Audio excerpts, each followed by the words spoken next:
This episode of the One Piece podcast is brought to you by Shonen Jump.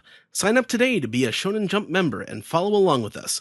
For less than $2 a month, you can read every chapter of One Piece, plus you get access to the Shonen Jump Digital Vault that includes nearly every Shonen Jump series published in English. Start your free trial today by going to a special page for the One Piece podcast listeners at viz.com/One Piece podcast. And if you're looking to get your friends into One Piece, tell them about Shonen Jump and get them to share this amazing adventure with you. And they can go to viz.com/One Piece podcast as well to get started. Thank you very much.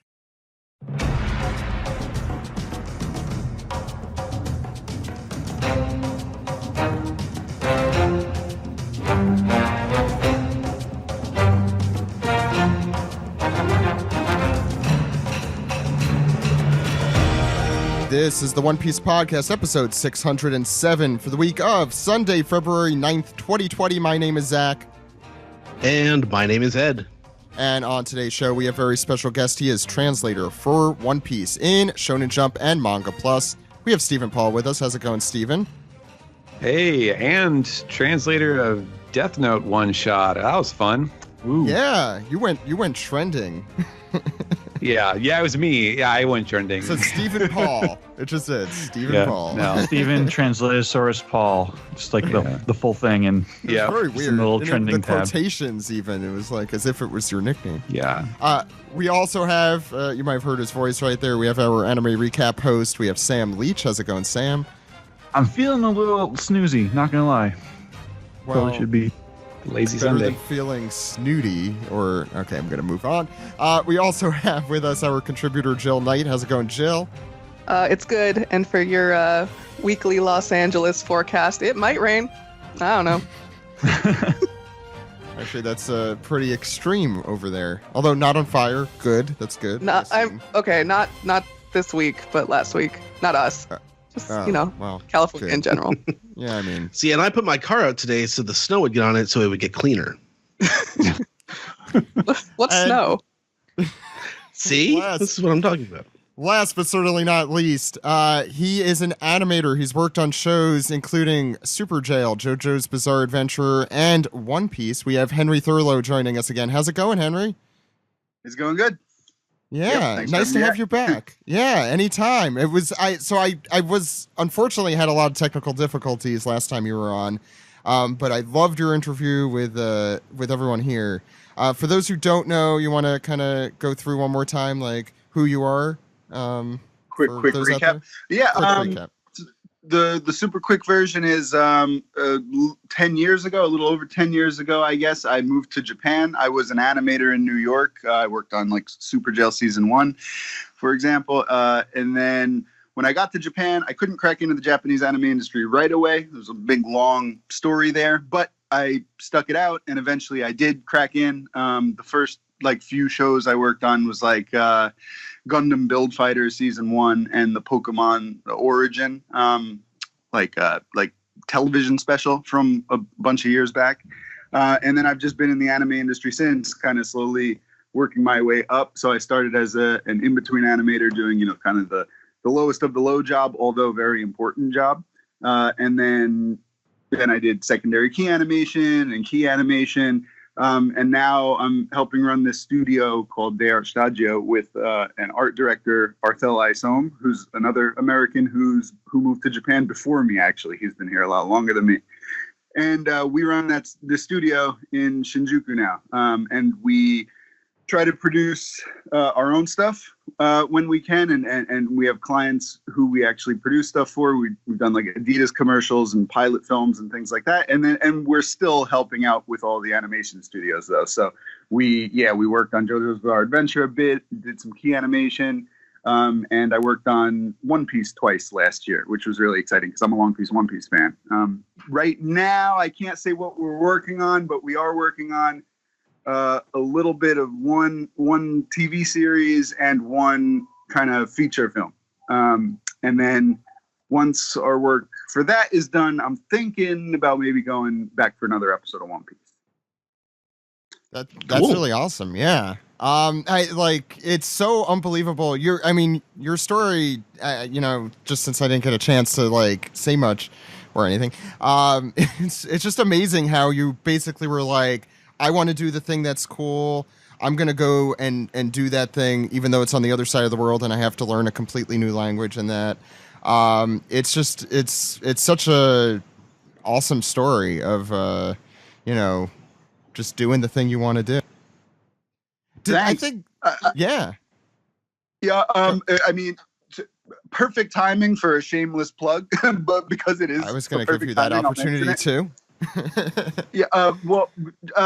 Actually, since the last podcast, I realized how easy it was it was thanks to your guys' podcast that I realized, or how easy it is to just hook up a camera, hit record, and then, get information out to people.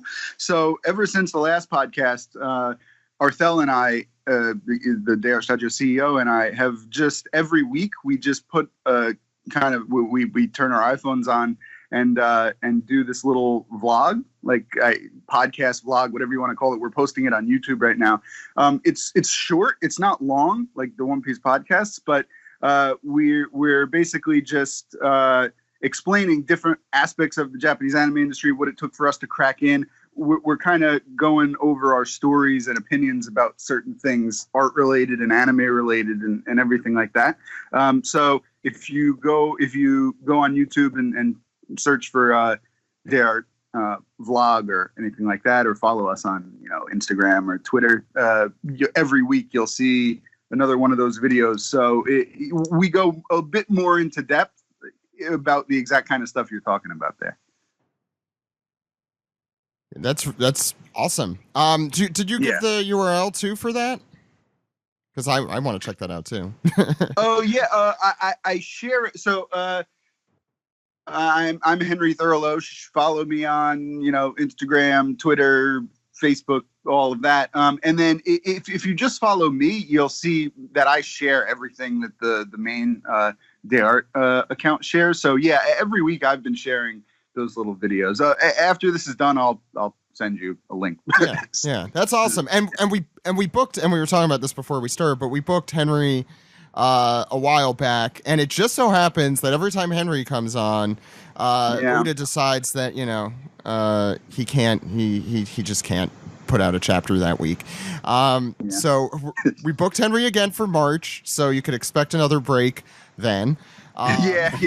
Watch, there's another break next time. We're going to get you on to talk about the latest chapter one of these days, but Henry's going to come on this week. We're going to do a double anime recap with Sam. What episodes are those for, Sam? That's for episodes 920 and 921 are the most recent two. Perfect. And a lot of Orion activity going on there.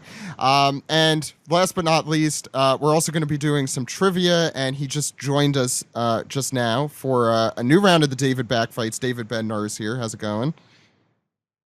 Hey, it's going good. I am furiously scribbling up some questions right now, so if I'm a little quiet in the meantime, that's why. That's fine. And before we get started, just two things. Today's episode of the podcast is sponsored by Viz. Check out, they have a special site for us. It's viz.com/One Piece Podcast. You could get a free 7-day trial to that whole 10,000 chapter plus backlog of every series they have on there, including Death Note, which we were talking about, which if you have not read, I think it's free for anyone, even if you're not subscribed. Though I don't know if that's how it's going to remain. But it's super worth it. I haven't read it, and I've always been told to, so I guess I should. Yeah, it'll go quick. I think I read it in like 10-15 minutes, even though it's like 80 pages. That's how. Oh, the one shot, not the entire series. No. Oh, you haven't read any of it? That you need. Death Note's on the. I'm assuming it's not that. Phone. Yeah, it's not that long, but it is incredibly dense. So. Yeah. But you can go through it. There's a part where there's a major character death, and I think you're fine to kind of jump out after that. It's not quite as good after that, but yeah. It's 2019. I know who dies in Death Note. Sorry, it's 2020. I guess I forgot. Whatever year it is. she knows. I think I actually like the ending of Death Note, although I don't like some of the stuff in that part you're talking about, David. But that's a discussion for another day. We also have our Patreon at patreon.com/One Piece Podcast. We're putting up a new episode of our Crewing Around series there.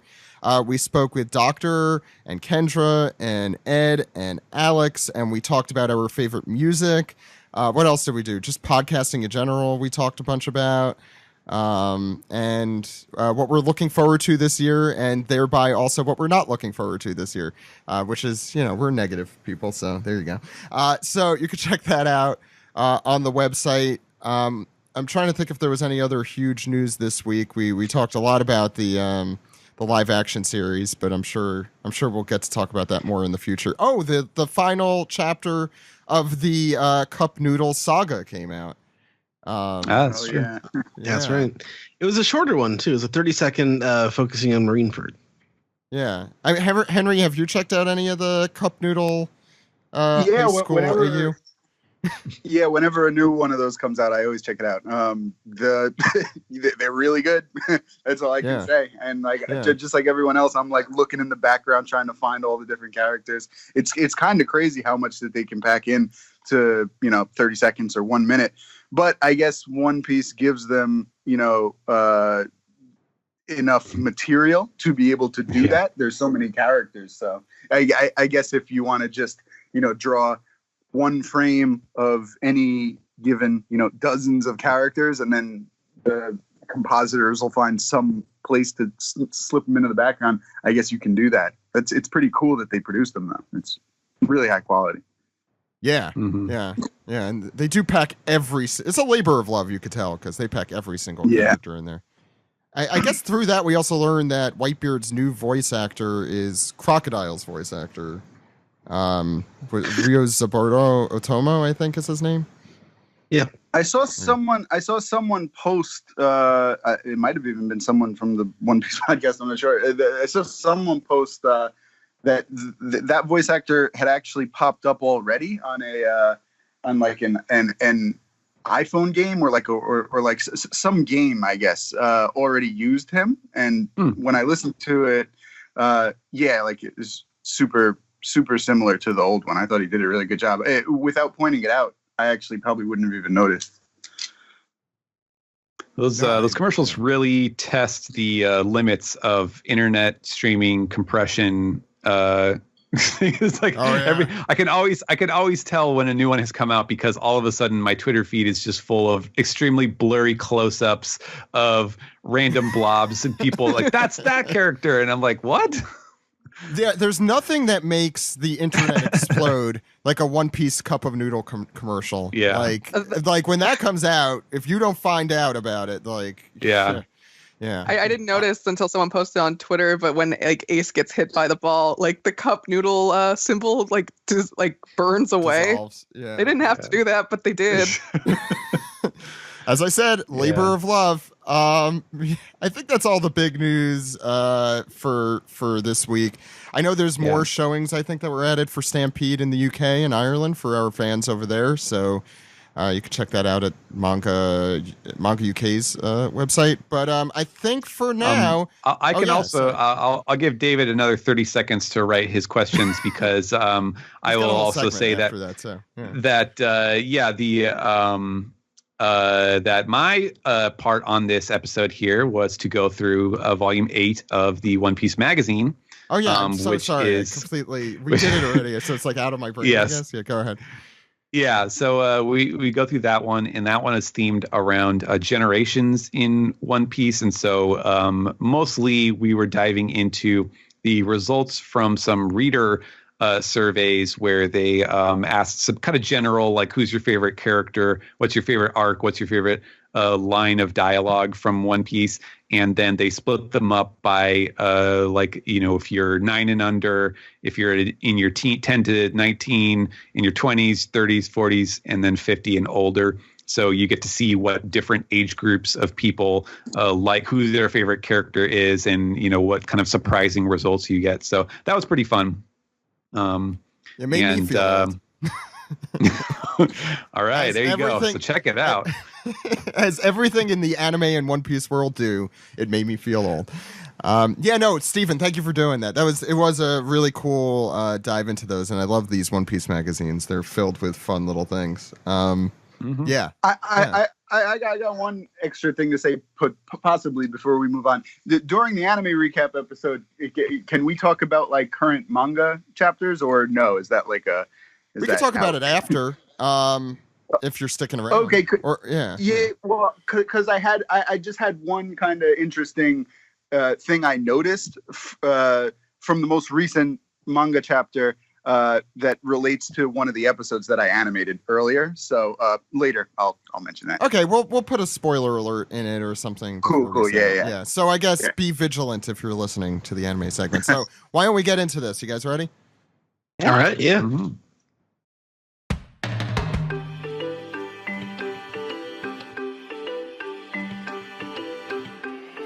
This is our recap of One Piece Magazine Volume 8. I'm Zach, and I also have Ed, of course. Hey. Hi, Ed. And our very special guest, and really the guy leading this segment, Stephen Paul, translator for One Piece. How's it going, Stephen? Yo, it's going all right. I'm interested. Tell us all about this. Okay, yeah, this is this magazine project has really continued on after those first couple. We're up to number 8 now, and I was looking back. I didn't realize they started. I think it was 2017. The first 3. I didn't realize like how long they've been going now. Yeah, that's where I moved, but yeah. Mm-hmm. Yeah, we've run through. Let's see, what other topics have there been? There was the Wano focused issue. I'm not sure if the 4th or the 5th one. The 7th one is the One Piece Stampede, which we actually have not really gotten around to, but there will be more opportunities to discuss Stampede as it kind of makes its way through. It's just coming out in the theaters in Great Britain and so on. So this one is the latest. It is the I guess we're calling it One Piece Generations or something. It's kind of like a survey. Like they did a big survey of readers and of celebrities, I guess, if you will. The cover has the. I made this joke before, but I don't care. It has the one Japanese pun I'll ever get on Luffy's shirt. Yes. Lasagna. Yes, Japanese pun printed in English for you. It is. That's the only reason I'd ever get it. Well, I know what a English and emoji. Yeah, exactly. Lasagna. Yes, it's the color illustration is Kid, Luffy, and Ace. That's post time skip Luffy with the scar on his chest. Oh, you're right. Yes, that's right. It's Luffy through his own generations as a kid and in the present day. They're hanging out together, arms over each other's shoulders, and having a good time. So this one is basically the centerpiece is this big survey where they went through this data, and they basically asked people 4 questions or 4 comments, and it was how did you get into One Piece? Who's your favorite One Piece character? What are some One Piece related memories that you have, and what do you think is the greatest charm or the greatest appeal of One Piece? And so they had, I think it says here, 53 different famous people. They're all organized from oldest to youngest. And so you have actors and musicians and comedians and models and just every kind of famous person, like TV producers, Rakugo performers, and so on. And so they all have their own answers for those 4 questions, just like one little short paragraph for each of them. So it's super dense. There's a ton of text because all 53 of these people have their full answers printed. But it is kind of interesting. Unfortunately, because it's so, you'd have to be like really into just doing nothing but watching TV and watching movies and so on in Japan to know who most of these people are. It's not, I don't think there's really anything that I could single out as an example. Is there anyone who's especially famous who's in here? Especially famous? I mean, they're all like, I mean, I definitely recognize several of them. But I don't know if there are any who would be particularly notable to an outside audience. They go in age order, I think. The oldest being 66, and then they go to question marks, like down. I think the youngest named one or numbered one is 12. Who's the one at the end? With the guy. First of all, the 12-year-old is, I guess he's the actor who plays Kid Luffy on the stage, the Sound Festival Utage show. And then the ones at the end, one of them is the author of the one with the little spiky horns is Yoru Sumino, and that is the author of a book called I Want to Eat Your Liver, or I Want to Eat Your Pancreas, which is I heard of that. The movie got released last year. Right. Yeah, big hit movie, and they had some kind of interesting thoughts Best about title ever. I mean, yeah. I will say this. Okay, since we're talking about this guy, your favorite character, they say Buggy. The most excited. This is also in a huge font, so he clearly was stressing this quite a lot. The most excited I ever was reading One Piece was when it was revealed that Buggy was in his current status. So I definitely remember. No longer is. I definitely remember that being very exciting and funny. Actually, I just want to mention at the beginning of the magazine, they also have the Drum Kingdom illustration as well that shows the stages of. Yeah, it's not in Oda's usual style. Yeah, that was a Oda Skywalker special. And he does say yes, he does say in Oda in his message that he really wanted to try drawing a picture with no outlines. So there's no black lines around any of this stuff. It's all color on color. And so he thought this was the perfect prompt to do that, since it's just so soft and warm and fuzzy that, Chopper is just hanging out doing Hanami with Hirolik and Kureha. It's adorable. Yeah, it's great. And then in keeping with the generational. Wait, so who is the guy with the afro? Sorry to backtrack here. On the last page. Yeah. So that is apparently a comedian who goes by the name Gaimon, who's clearly playing off of his resemblance to Gaimon, the character, because he's got a big afro and kind of a round, pudgy-looking face.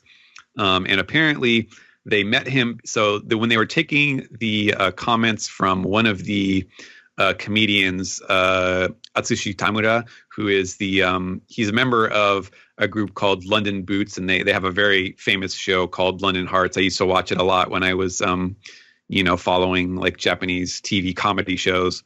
So when they were doing the interview with him, this guy who goes by Gaimon was working as his driver. So he was just hanging out at the car.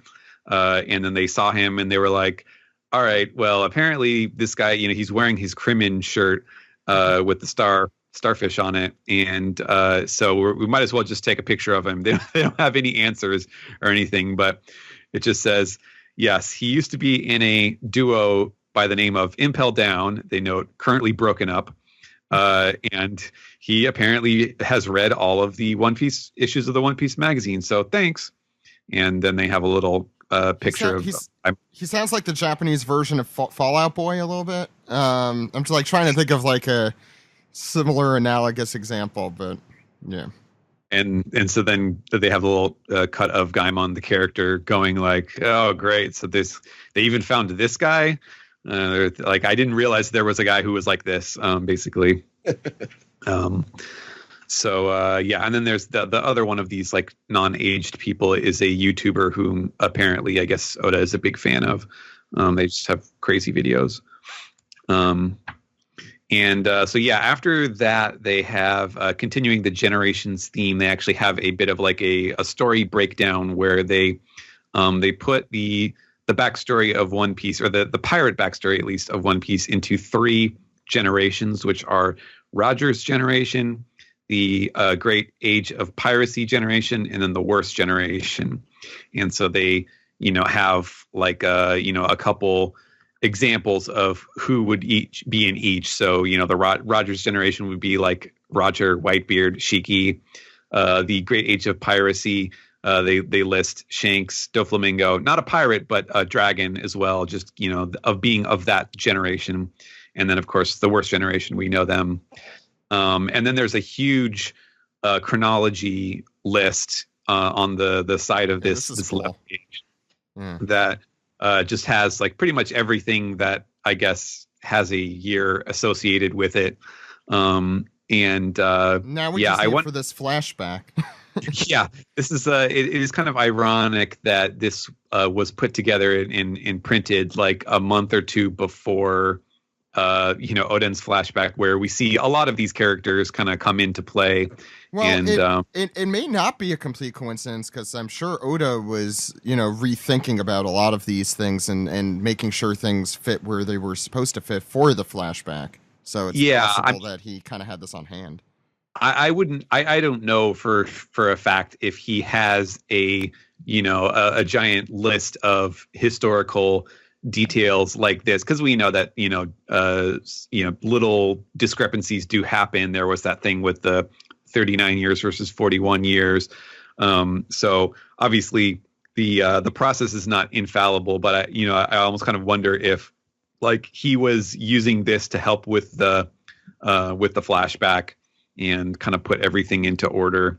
Because it's really, I mean, when you look at this, the chronology, and then try to think of how he like seeded or threaded all of these story points into Oden's flashback, and the fact that it works at all is kind of miraculous, because it's so complex.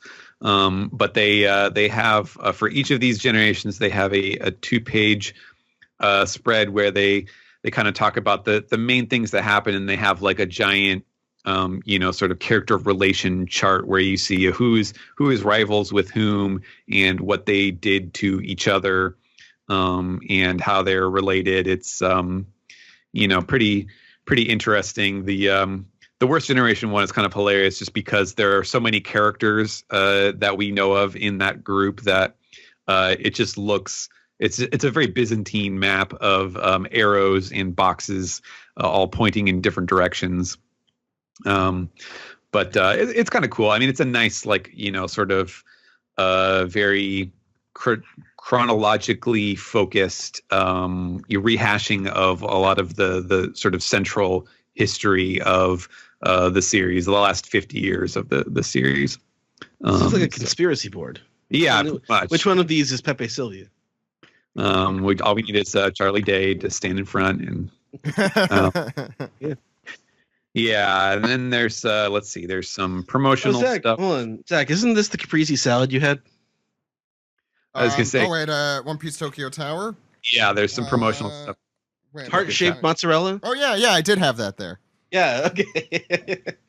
It was weird. Okay, so it was like the first meal we had, I think, getting in, or one of the first. And I wanted Japanese food, but it was like an Italian restaurant.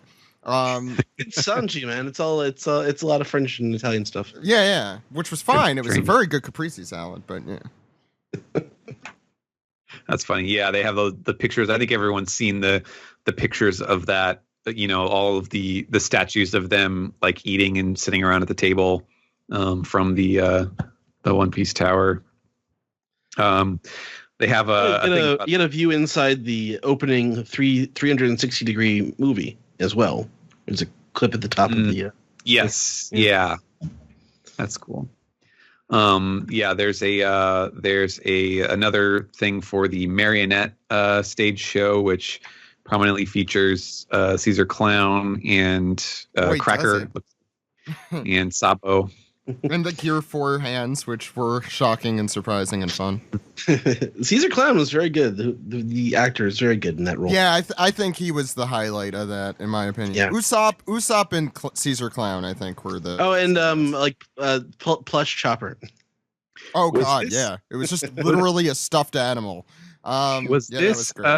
Was this stage show, like, was this supposed to be taking place in, like, Impel Down or something? Because it looks very, like, purple and stone walls and dark. And That's a great question. I don't think it takes place in anywhere we've heard it before. Yeah, okay. I think it was different. An island. Yeah. It was. Just remember, your Japanese comprehension's much better than mine. Yeah. But from what I gather, okay. Yeah. No, I see here. Yeah, it's Tongari Island, which is what they call it. Tokyo Tongari Tower or whatever. Yeah. That's where I think the movie that they showed us, where it was basically like Stampede, except with a much worse budget, but with more 4D effects. Oh yes. Wasn't that also the room where they took our picture? Yes. Yeah. Okay. Yeah. Mm-hmm. All right. You can continue. Yeah. There's some more promotional stuff for Jump Festa and for the One Piece Knowledge King competition, which I'm not sure. I think that may have been concluded at this point. I haven't really been following it too closely, but I know that was a big thing around December time. And then for the interview of this issue, we're going to get to the reader data in a second. But for the interview, kind of at the end of the fancy glossy color pages, we have an interview with none other than Hiroshi Kitadani, and that was kind of interesting because I'm not as up on the all the details of the different One Piece theme songs and so on. So I know that they've brought him back a few times, but like getting to kind of read from his perspective, some of this stuff was sort of interesting. Like I was not aware that when he did We Are, that was he had been a singer for maybe like 5 years at this point. So this year, the year that they did this, it was the 20th anniversary of the One Piece anime, and it was his 25th anniversary of being a singer. And he talks a lot about how like it basically made his career. Like he was kind of a nobody at that point. He was a J-pop singer, and he's basically some like lucky connections, like someone that he knew from an older record label that he was on, ended up being involved with an agency or with the agency that Kohei Tanaka is a part of. And so that's just kind of how they ended up coming together to make the first One Piece theme song. And so, he talks about how like his relationship with Kohei Tanaka and how he's like a real kind of he's the kind of guy who, when they're recording it, because Kohei Tanaka writes the song, has written all of the Kitadani theme songs, all the We Are and We Go and Over the Top. And so he's there when they're recording it, and he's the one who's like sort of coaching Kitadani on like how he wants the performance to be, or like he'll give like 100% and he'll be like, all right, but you can do better, I know you got more in you, and just pushing him further and further until he kind of like really blows out his voice, and then that's like the exact one that they wanted, and so on. So it was pretty cool. It's true One Piece fashion to go until your voice gives out. Yeah. And so, he's just talking about how, great that song is, and, the combination of like being very straightforward and easy to understand, and it has a good melody, and it's not too difficult for him to sing. So it's like the perfect, he always is pumped up to perform it. And they have some pictures of him like performing with the at the Tokyo Tower. That's cool. I like the Frankie in the background with it's all great stuff. Yeah, I'm presuming you did not get to see that when you were there. No. Unfortunately, that I think but that's kind of a neat interview. There's some cosplay pictures, which are Sanji family pictures. Yeah. No, I think it's the whole Vinsmoke family, isn't it? Oh no, they're Sanji. Oh, No, they're all there's- Sanji. There's various ones. Yeah, there's various ones. There's a whole Vinsmoke family on the other page. That's Sanji dressed as a woman. That's what's going on there. From Kamabaka. Is it, or is it? Yeah, it could be That's so. what that Yeah. is. Yeah. Okay. Yeah. Anyway, go ahead. yeah. Let's see. So we do have the reader responses. Let me see. I'm going to make sure I'm looking at the right ones here. Yeah, I guess this is just for. Okay, yeah, it's just 2 questions. They got over 3,000 people to enter their responses. So that's what it's statistically viable number. It's more than most Democratic primary election polls get. Yes, timely. I like how this is what we're comparing it to. It's time capsule for this episode. I know from statistical relevance. So what they did is they asked them, it looks like it's the 2 questions are, who's your favorite character in One Piece and what is your favorite arc in One Piece? So there are 2 more, but these are less data driven. The third one is what is the greatest line of dialogue in One Piece, and then what are your favorite memories or things that you love about One Piece? So those are all more like just individual anecdotal answers. The best lines you can tell from the pictures mostly, although there's 5 per age group. So yeah, so what they did is they split these up into like 9 years or younger, and then 10 to 19, 20s, 30s, 40s, and then 50 and over.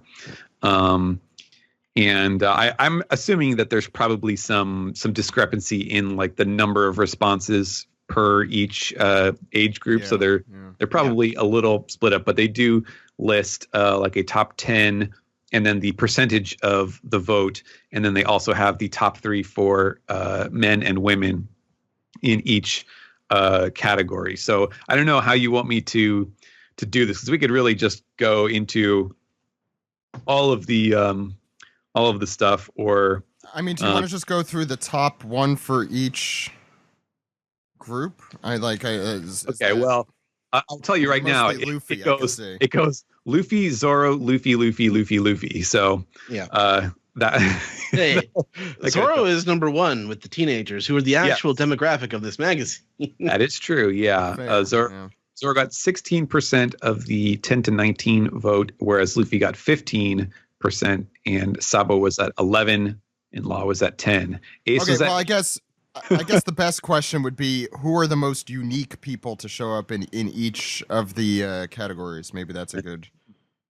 The weirdest. Yeah.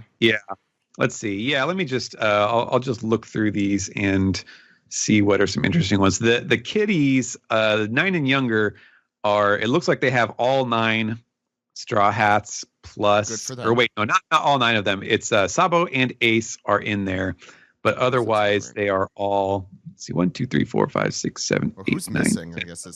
There's 11. They have 11 for each category. So yeah, so it's all 9 Straw Hats plus Ace and Sabo, but not Jinbei. Not Jinbei. Well, he needs to make a commitment. I mean, look, he can't leave us hanging here and say he's going to buy cigarettes and the kids even know not to trust him. Yeah, and then Luffy was the most popular with the boys, but Chopper was the most popular with the girls. Yes. So the teenagers is very guy centric, cool guy centric. So Zoro, Sabo, Law, Ace, Sanji, and then Nami. Katakuri did tie with Crocodile for 10th. So that's interesting, 3% of the vote. Wow. And then Luffy, Zoro, and Sabo were the top 3 for both boys and girls there. Let's see, the 20-something. Looks kind of similar. Shanks is in that one, and Vivi and Smoker. Those are the bottom 3. People showing their age of when they read One Piece, because if you're in your 20s, right? Yeah. But also it's Alabasta, crazy. So big time. we're not none of the three of us are in this category anymore. Yeah. So yeah, what is the correct age group think? Okay. Stephen. All right. Here we go. The old guys, the Oji-sans, 30 to 39. Okay, here's the top 11 in order are Luffy, Zoro, Sanji, Ace, Law, Sabo, Chopper, Nami, Robin, Vivi, and Bon Clay. Ooh, yeah, okay. That's good. I like that Yeah. ending there. I don't know. Yeah. Yeah, Sabo's cool. It was Ace. You said Ace was in there too. Yeah, so A lot of cool guys. Still Luffy succumbing to the Poochie there, I guess. But yeah, that's fine. Luffy is number 1 for both men and women. Zoro is number 2 for both of them, and then Ace is a third for men, and Sanji is third for women. For that one. And then in the 40s, so this is what we have to look forward to growing into. Actually, I don't know if that's how that would work. Hold on. Okay. Let me get this straight. Women in their 40s love Zoro. yes, yeah, Wow. like it. He's number 1 for the women. Luffy, Zoro, Ace, Chopper, Sanji, Law, Sabo, Nami, Shanks, and Hancock. So, maybe not the most remarkable list there. And then the 50s and older.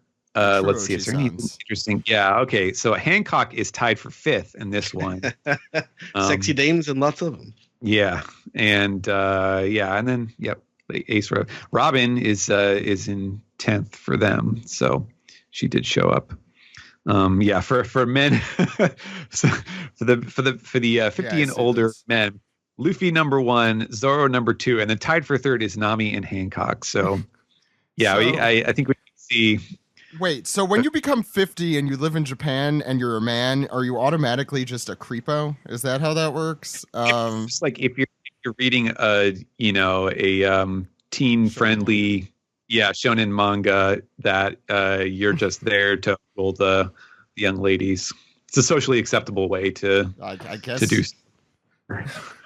Yeah. So what's the 2D, second question better here? than 3D. Yeah. Okay, second question is arcs. And so this one is probably the most interesting, I would say, because it's obviously the most directly tied to, periods of time, and age. So let's see.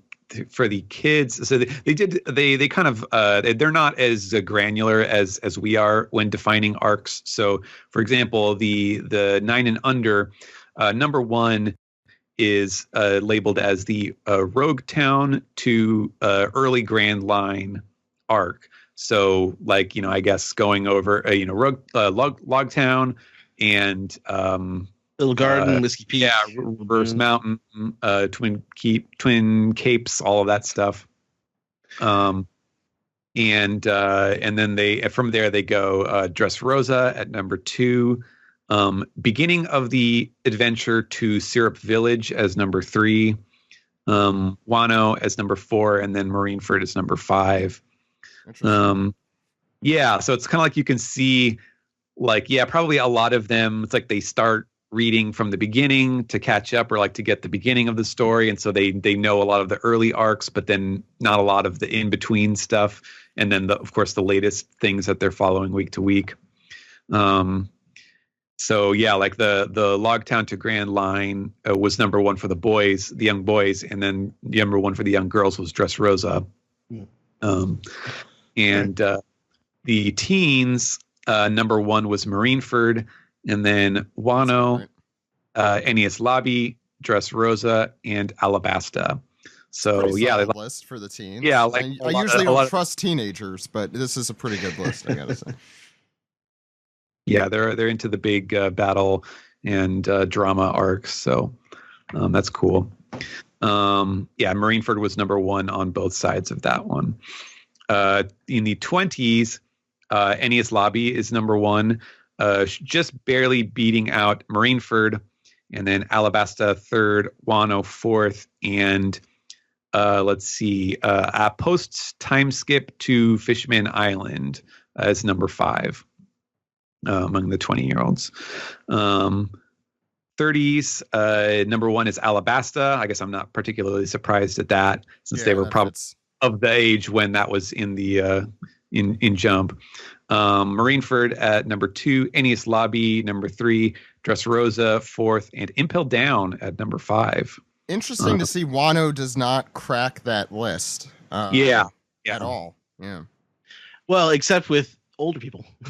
Well, we'll get there. Yes, we'll get there. So the 40s, number 1 is Marineford, number 2 Alabasta, number 3 Ennius Lobby, number 4 Wano, and number 5 Drum Island. So that's nice. Yeah, Drum was number 3 among women in their 40s.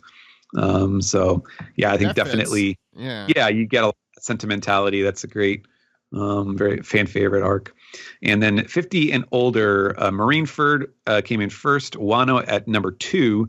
Water 7, number 3, post time skip to Fishman Island at number 4, and Alabasta at number 5. Interestingly, okay, so I'm going to split this. So for the men, Marineford was number 1, Water 7 number 2, and then tied for third was Ennius Lobby and Skypia. Women, Wano was number 1, so they were the ones who were pushing over 50 for Wano to get up to second place. I get the feeling that like this is an old-fashioned aesthetic, even for Japanese pop culture, and a lot of Japanese people don't necessarily like it. Maybe not the younger ones, but I think the reason probably for the 30 to 39 is that that Wano doesn't show up in their top 5 is probably because it's probably partially the old-fashioned sensibilities, but I think maybe also it's that. That's the generation that has probably been reading it straight since they were of that, teenage age. And so you tend to be really attached to the pre-time skip arcs because they're all the character, recruitment arcs. So they have like the most direct sentimental value. And since, the post-time skip has not been about bringing in new crew members, it's been about kind of building this big gigantic end game story. It doesn't ring the same way to the people who grew up with it. So they have some comments about why you liked the different things. So they have a bunch of reader responses. And then let's go through the third one. The fourth one is just kind of individual opinions, but the third one was the favorite quotes. So for the 9 and under, the number one quote at 53% of the voting was "I'm going to be the king of the pirates" by Luffy. Good one. They're into for that 9-year-olds. That makes sense, or younger. Sure, that's the dream. Then following that, they had Robin's "I Want to Live," Ace's "Thank You for Loving Me," Luffy saying "Of course." That's from Arlong when he puts the hat on Nami's head and she says "Help me." And then lastly was Zoro saying "I will never lose again" in Baratier. But yeah, Luffy number 1 by far. The rest of these are all much more evenly spread out. But the teenagers said "Thank You for Loving Me" from Ace is number 1. "I Want to Be the King of the Pirates" at number 2. "I've Got My Crew" from Luffy before the time skip, when he goes into his flashback and he's thinking of all their faces as he's crying. Number 4 is "Wounds on the Back Are a Swordsman's Shame." And number 5, I think this is probably from Whole Cake Island. It's "If I can't be the king of the pirates if I don't have you." Yeah, or Sanji. Yes, Luffy and Sanji. Yeah, that was a really great line. Yeah, definitely. It's very good in the anime too. The 20-somethings, number 1. This is a good one. "The people's dreams never die or never end" from Black. Yeah, you expect to see it in a graduation card or something like that. Go figure Blackbeard having the number 1 most inspirational line. That's what makes him so interesting. Number 2, "Thank You for Loving Me" from Ace. Number 3, "I'm going to be the king of the pirates." Number 4 is I'm trying to remember which arc this was from. It's Luffy saying, I'm not going to rule. The king of the pirates is the one who's the most free on the sea. I think that's from when he's talking to Rayleigh, right? Or no, that happens. I thought he said that more than once, but maybe not. Yeah, I can't remember. And then tied for fifth are Luffy saying, "I've got my crew," and wounds on the back are a swordsman's shame. The 30-year-olds, number one. This is good. This is another good one too. It was oh gosh, and I don't remember what the English translation for this in the Viz manga was, but it's Sanji saying, "Thank you for all of your help for so long." That's the thing that he says to Zeph before he leaves. Number two. Now that Steve's 30, it makes sense. Yeah. Are you saying Steve is the only one who voted in the 30 to 39? They're all Steves in their own way. Number two is I'm going to be the king of the pirates. Number three, thank you for loving me. Number four was, of course, from the Arlong arc. And number five is I want to live from Robin. The 40s, I want to live is the number one choice at 15% of the vote, followed by I'm going to be king of the pirates. Thank you for loving me. The Sanji quote. And then, this is another good one. Number five is "Shut up, let's go," as Luffy from to Chopper. Chopper. Well, that fits. Wasn't that one of the top arcs? That was Drum. Drum was in the 40s. Yeah, that was. I like the over 50s. Get death on the brain. Yeah, in the 50s, number one is I'm going to be king of the pirates. Number two is Ace's line, "Thank you for loving me." Number three is "Thank you so much for taking care of me for all this time." That was Mary's line as it's burning up. And then the last two are "I want to live," and the fifth one. Let's see. This is another Luffy line. Try. This is Alabasta, I think, to Vivi when he's saying, "Put our lives on the line as well. I thought we were supposed to be friends." This is the scene where he punches Vivi. Yeah. In the desert. Yeah, in the desert. That was a good exchange. Yeah, good. It's easily forgettable or underrated. It's an underrated. Yeah, it's an underrated moment. It is. Mm-hmm. Yeah. And there was filler in the anime around that point. I think that's have been why. why. Yeah. What's next? Yeah, so they have a lot of different stuff. Let's see. They have some. I'm not sure if these were based on the survey or not, or if they were just like answers that they picked out. But they were like, "What are your ideal father and mother characters?"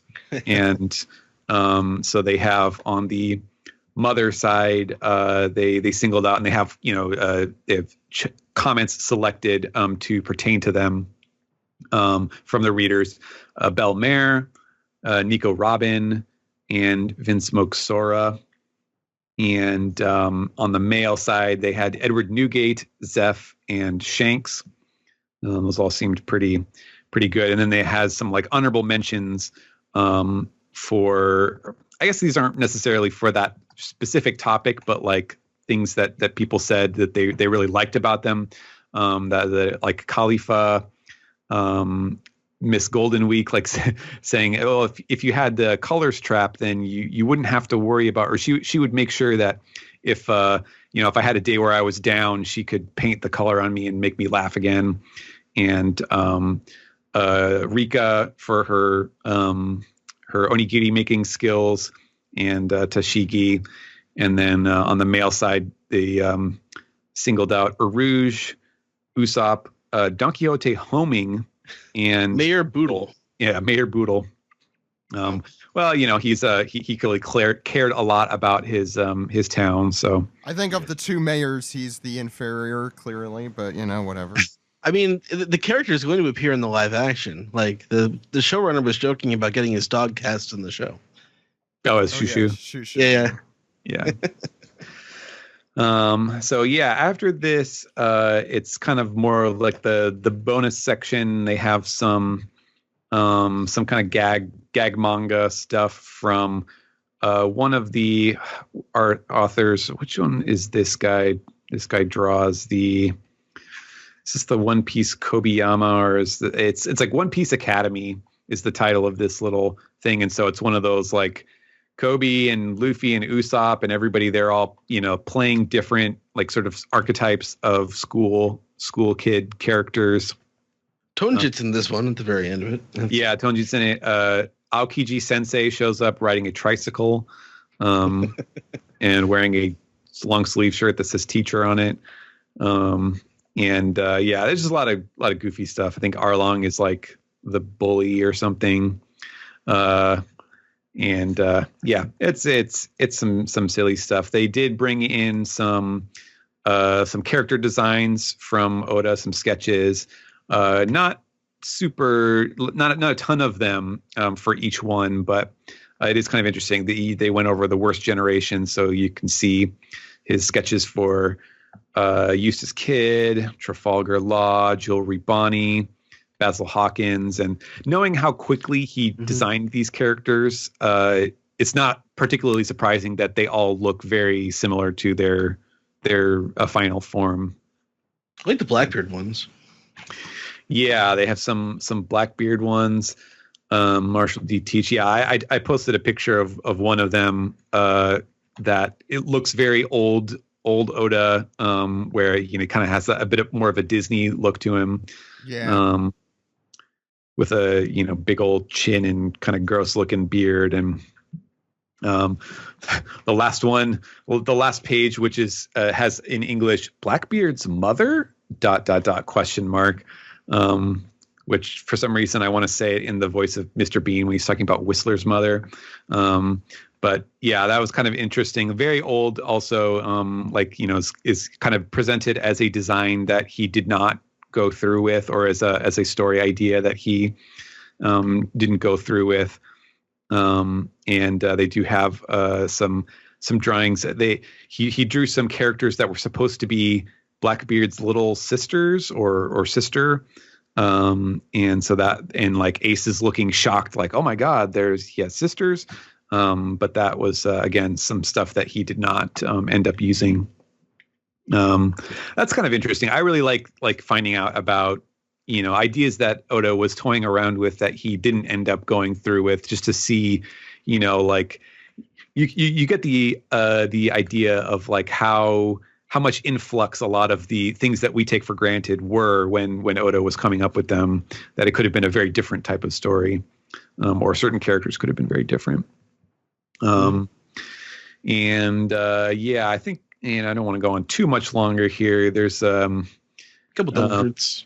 Yeah, some devil fruit stuff. They've been doing that in the last couple issues with just showing off designs for how the different fruits would have looked. These ones are the what's Brooks, the revive fruit, I think is the English version of that, and then the shadow fruit for Moria. They look pretty cool. Yeah. There's a bunch more glossy pages about sort of touristy stuff, One Piece events that are happening in 2020. The Yokosuka train line. Yeah. Yeah, some theme park type stuff. There's a little preview page for Pirate Warriors 4, which is coming out about a month and a half at this point, I think, late March. The guy who does all the fancy illustrations that are like cross sections of giant creatures in One Piece. This time he's doing the Big Father. So nice. you get it's not it's not like a super detailed cross section thing like of a Star Destroyer or something like that, but it is kind of neat just to see someone else's version of the Big Father. It looks very Terry Gilliam, Monty Python art-esque. This actually looks like if Capone was the villain in like Stampede. Like this is how CGI him would have looked. Yeah, or Capone as Howl's Moving Castle. Yeah. That. Yeah, that sounds cool. Yeah. We get the kids pages back here.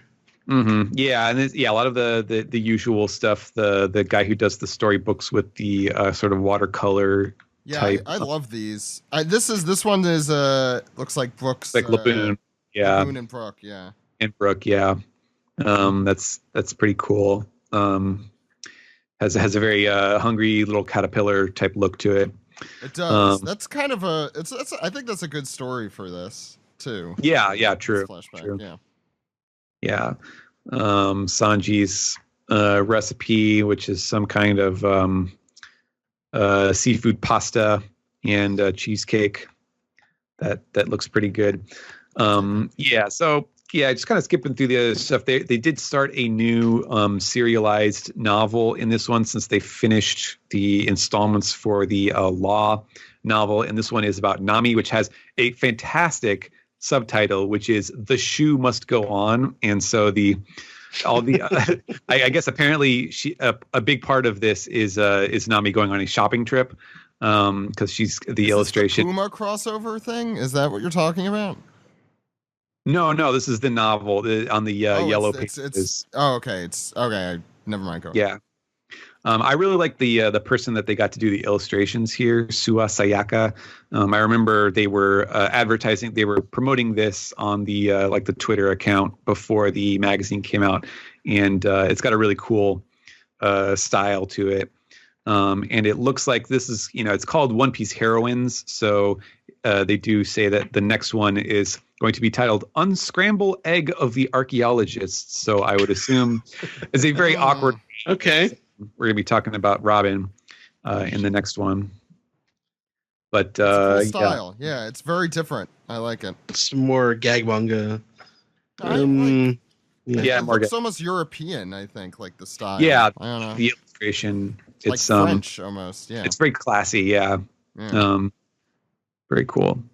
And then there's more of the One Piece Academy Gakuen manga spin-off thing, and some more of the usual One Piece trivia and sort of real life pirating topics and things like that we have definitely covered before. What is our poster? Our poster at the end of this one is the Dead or Alive Vinsmoke Sanji. So correct me if I'm wrong. Did they ever update his poster in the One Piece canon to say Vinsmoke Sanji? They did, right? I guess.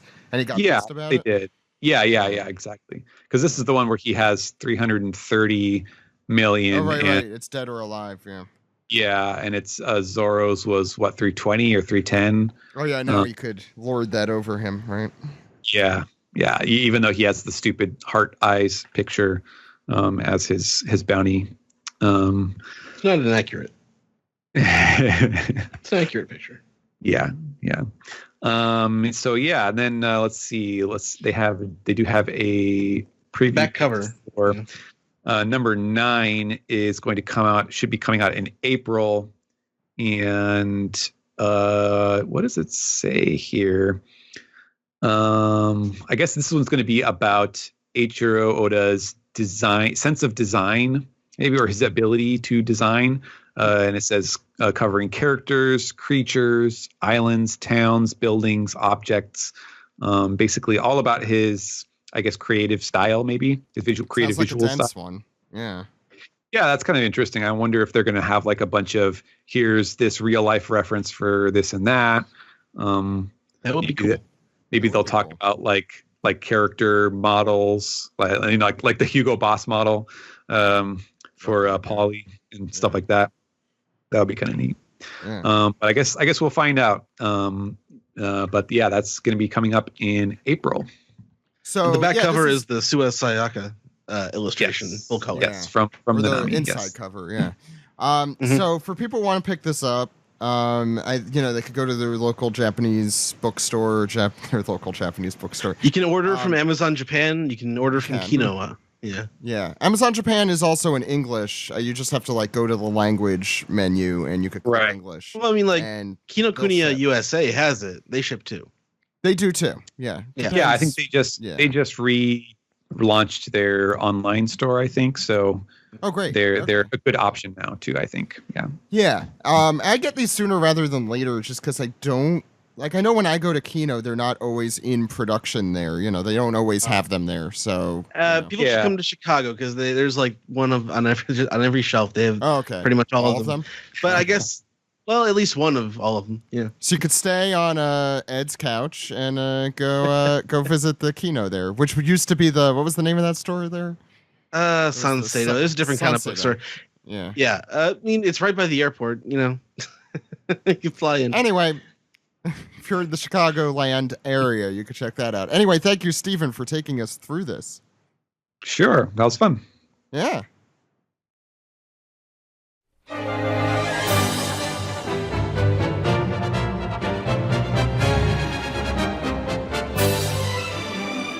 This is the double anime recap for episodes 920 and 921.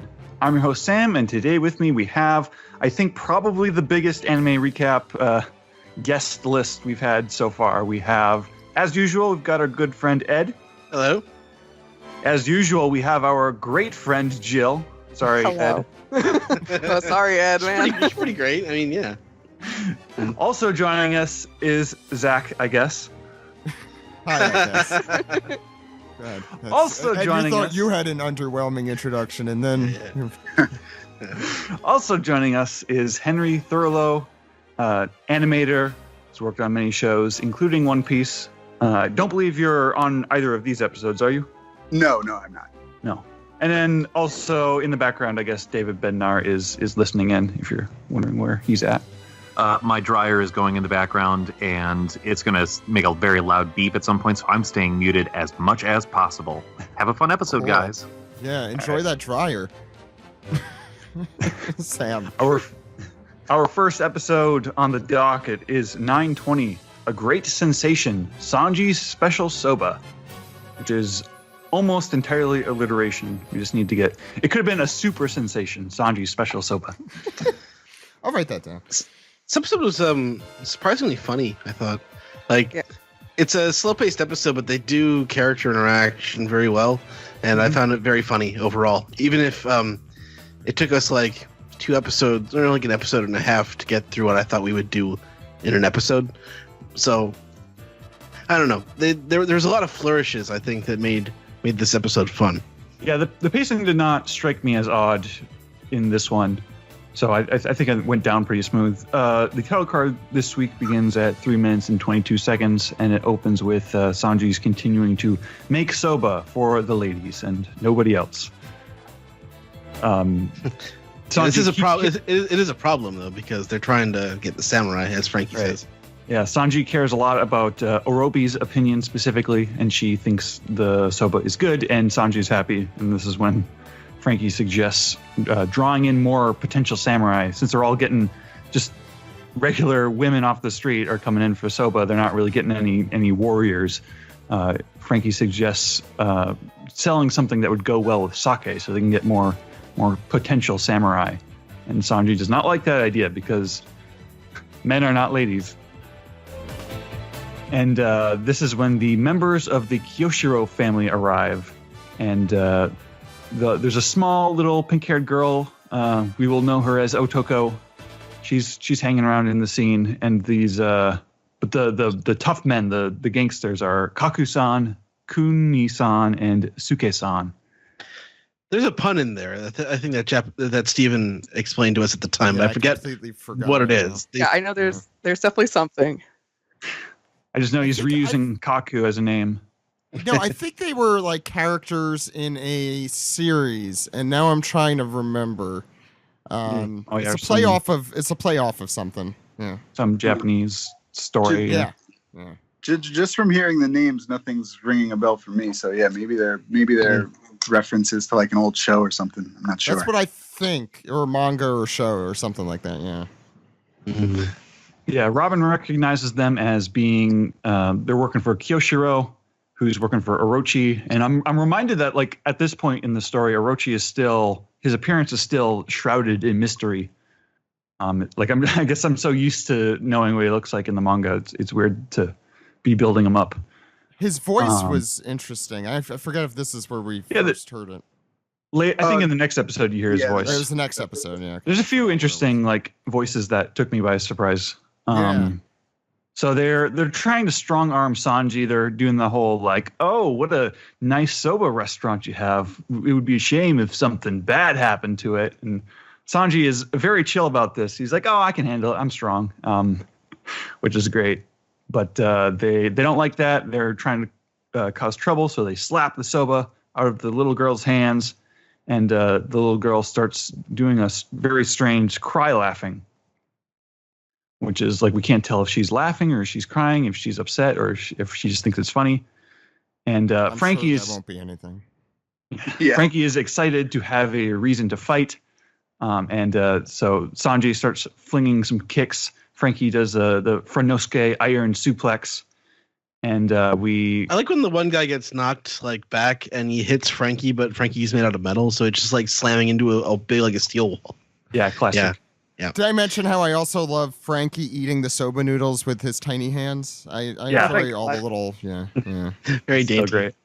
He's And so they make quick work of these henchmen, and now they're kind of tending to this young girl who's just had her soba knocked out of her hands. And Usopp even remembers meeting her at one point, and she walked up to him like, "Oh, can your toad oil?"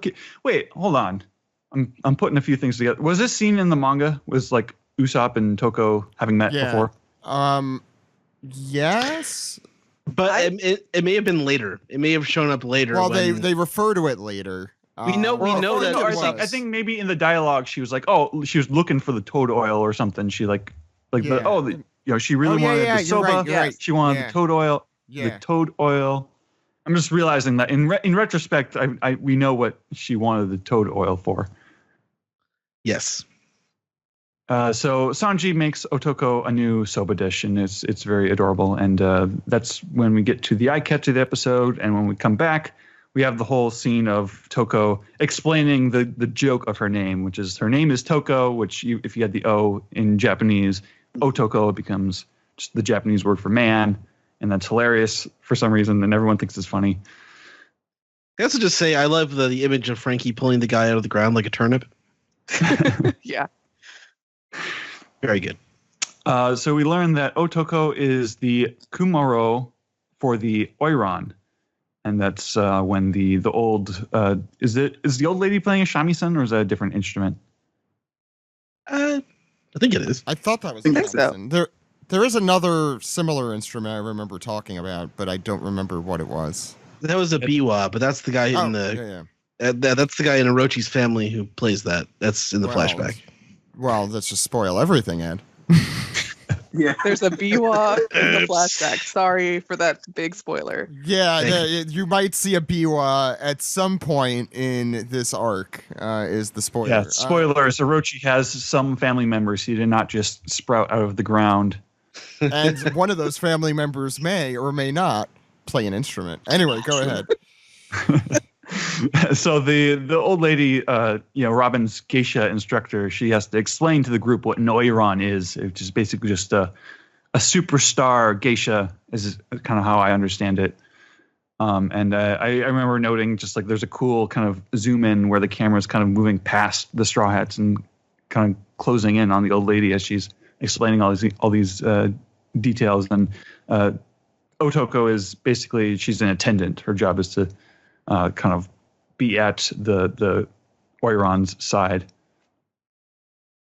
And so Orobi has an invitation to the Shogun's castle. So this whole geisha thing that she's been doing in her time with Wano has paid off. The Shogun would like her to be present for the banquet that Orochi is going to have.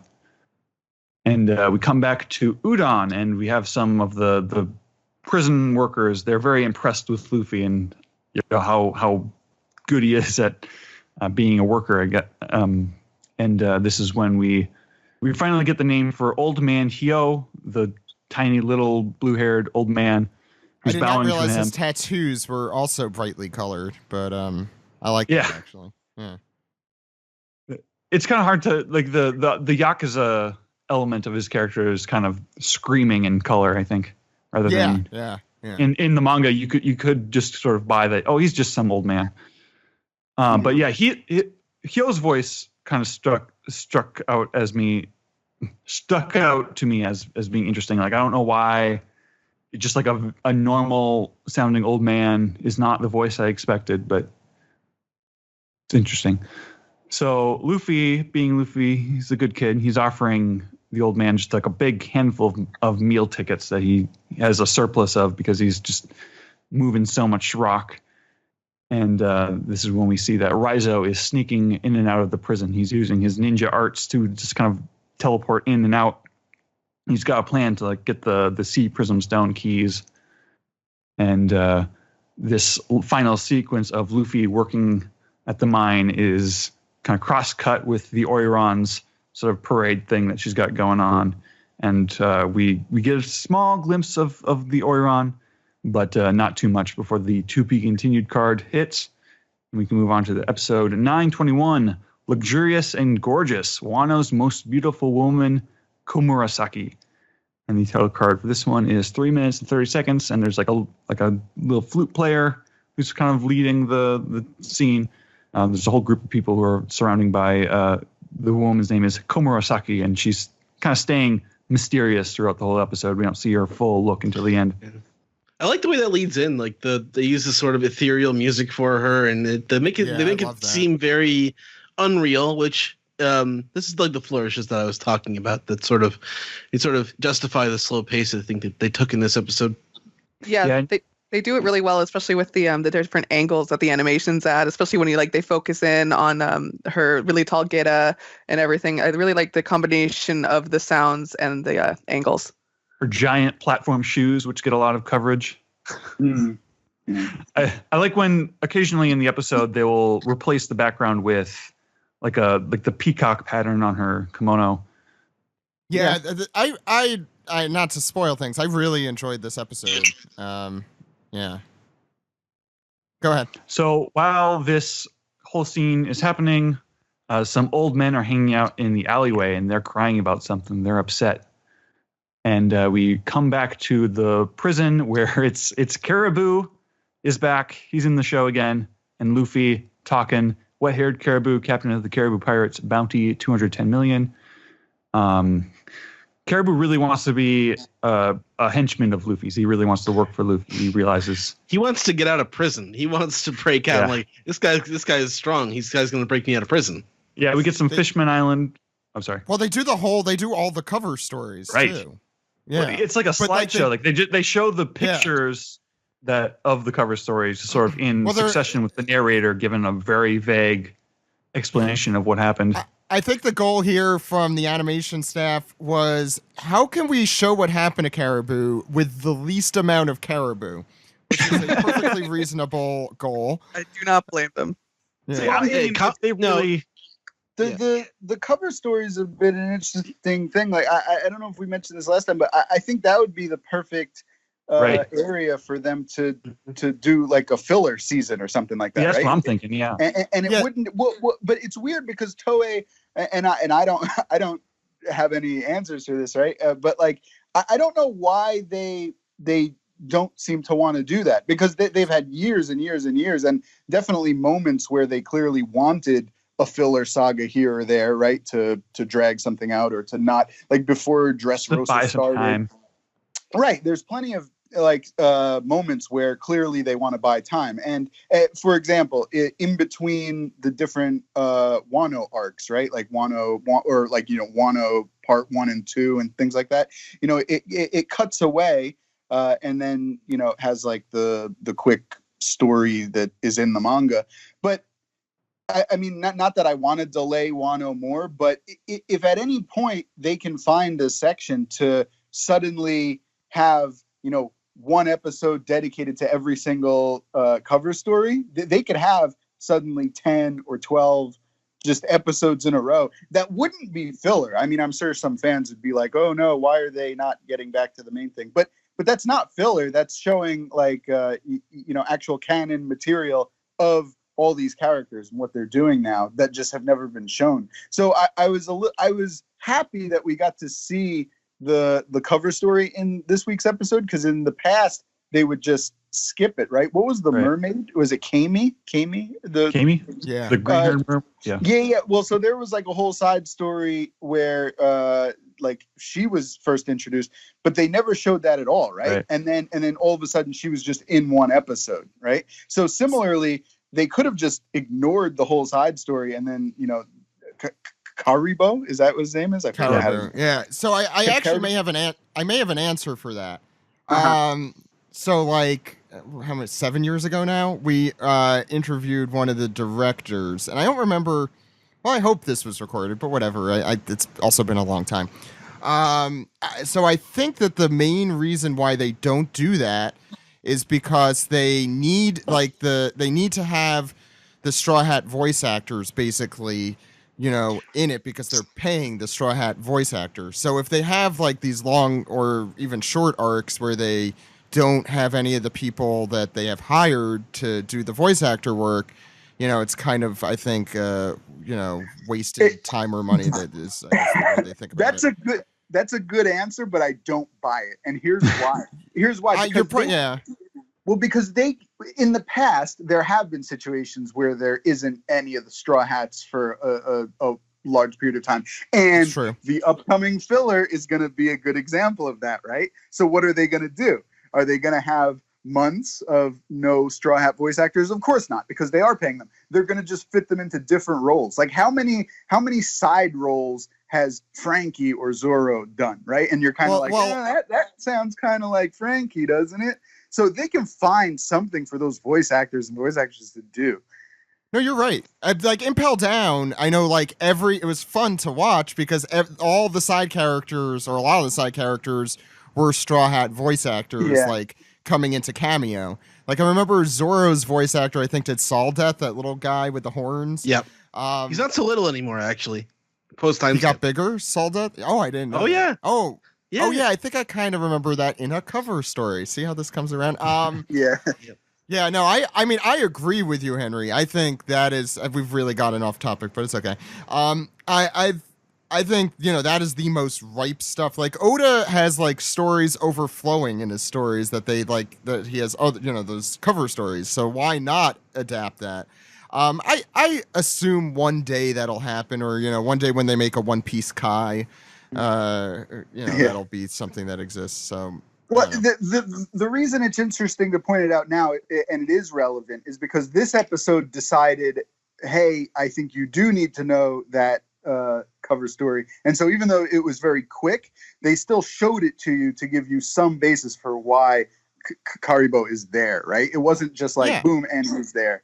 Which was interesting, I thought. And the cover stories are always important. Like the Jinbei one was super important, where he found the poneglyph and then he met up with Big Mom right after. That was important. The Wapple one came back in the Reverie. When he gets shot to the evil Drum Kingdom and all, and gets a wife there and all that. But that's a perfect example. They never showed that, right? They never showed that. So, like, if you're an anime-only viewer, like, you have no inkling of his side story whatsoever, right? Sam, I'm trying to remember, didn't they, I thought they showed like a little of it. Which one? Wapples?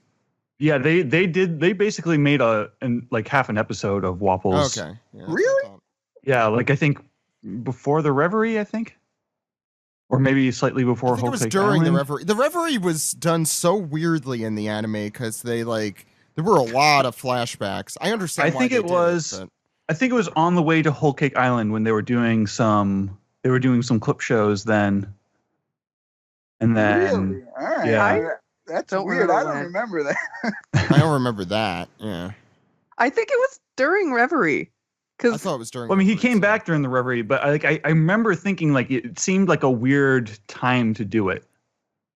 Right? If they did it before the Reverie or during the Reverie, it's like, okay, that makes sense. But I think they just did it, you know, in a spot that just made no sense at all. God, sorry, maybe we hijacked this too. So if you want to finish up the episode first, right. Sam. Yeah. So Caribou's here. I love him. I want him to join the crew. And we come back to Sakyo in the flower capital, where Kyoshiro is kind of hearing the news of the soba cook who beat up all of the henchmen, the muscle. And Kyoshiro is telling them to call in some assassins from Queen. So Queen's would be in charge of the assassins, and maybe they've got something that can handle Sangoro, the soba cook. And so this is when we get a hint of Orochi's snake form or his multi-head dragon form or whatever he's dealing with. And this is where we hear Orochi's voice for the first time, and it's kind of deep and gruff. I did not expect that at all, but I think that's because No, we know me what he neither. looks like, and we've seen things. Well, Well, he's still I got a looked up goofy his voice. Yeah, so I looked up some of his previous credits. The one on One Piece is the one that most stuck out to me. He was Dr. Hogback, which I think is pretty on the nose, actually, if you're going to do like other analogous characters. Maybe as great the Thriller Bark, so maybe as the show goes, the performance will probably settle a little more Hogbacky. More importantly, are his titles in live action. Not only was he C-3PO, but he plays, these are some American actors he has voiced. Stanley Tucci, Robin Williams, Tony Shalhoub, Will Ferrell, and Paul Giamatti. Fantastic. Yeah. That's certainly a type. Like, you could convince me that Tucci, Giamatti, and Tony Shalhoub are all brothers. Oh, he was Mugatu in Zoolander. Perfect. Well, yeah, Will Ferrell, right? Nice. Yeah, no, actually, that I feel like is a similar villain to Orochi in some I'm ways. excited now then to see more reveals of that voice actor, because that should be pretty good. Oh no, now I just want to see Zoolander's Japanese dub. That's like all I'm thinking about now. Anyway, go ahead, Sam. So that brings us to the eye catch of the episode, and then when we come back, we get to see more of what these old men in the alleyway are up to, and they're closing in on Komurasaki. They have a grudge, but they get stopped by the guards, and they get beaten up by the guards. And so we flash back to nearly a year ago, where this main old man, his name is Bingo, and he is, I guess, a customer of Komurasaki's. I don't know how you. Yeah. Basically, it's just a whole very long kind of mini story about this old man getting screwed over by Komurasaki. This old man getting what he deserves. Yeah. The aesthetics were great, I thought, in this. Yeah, I loved the changing of seasons. I loved, there was one shot where, like as she's kind of winning him over, as she's telling him what he wants to hear, basically, there's they cut to a shot outside in like the hot summer where like a bunch of ants are just eating a cicada. I love that shot because they showed it earlier, like thriving, and then it was eaten as she gets her claws in. It's great.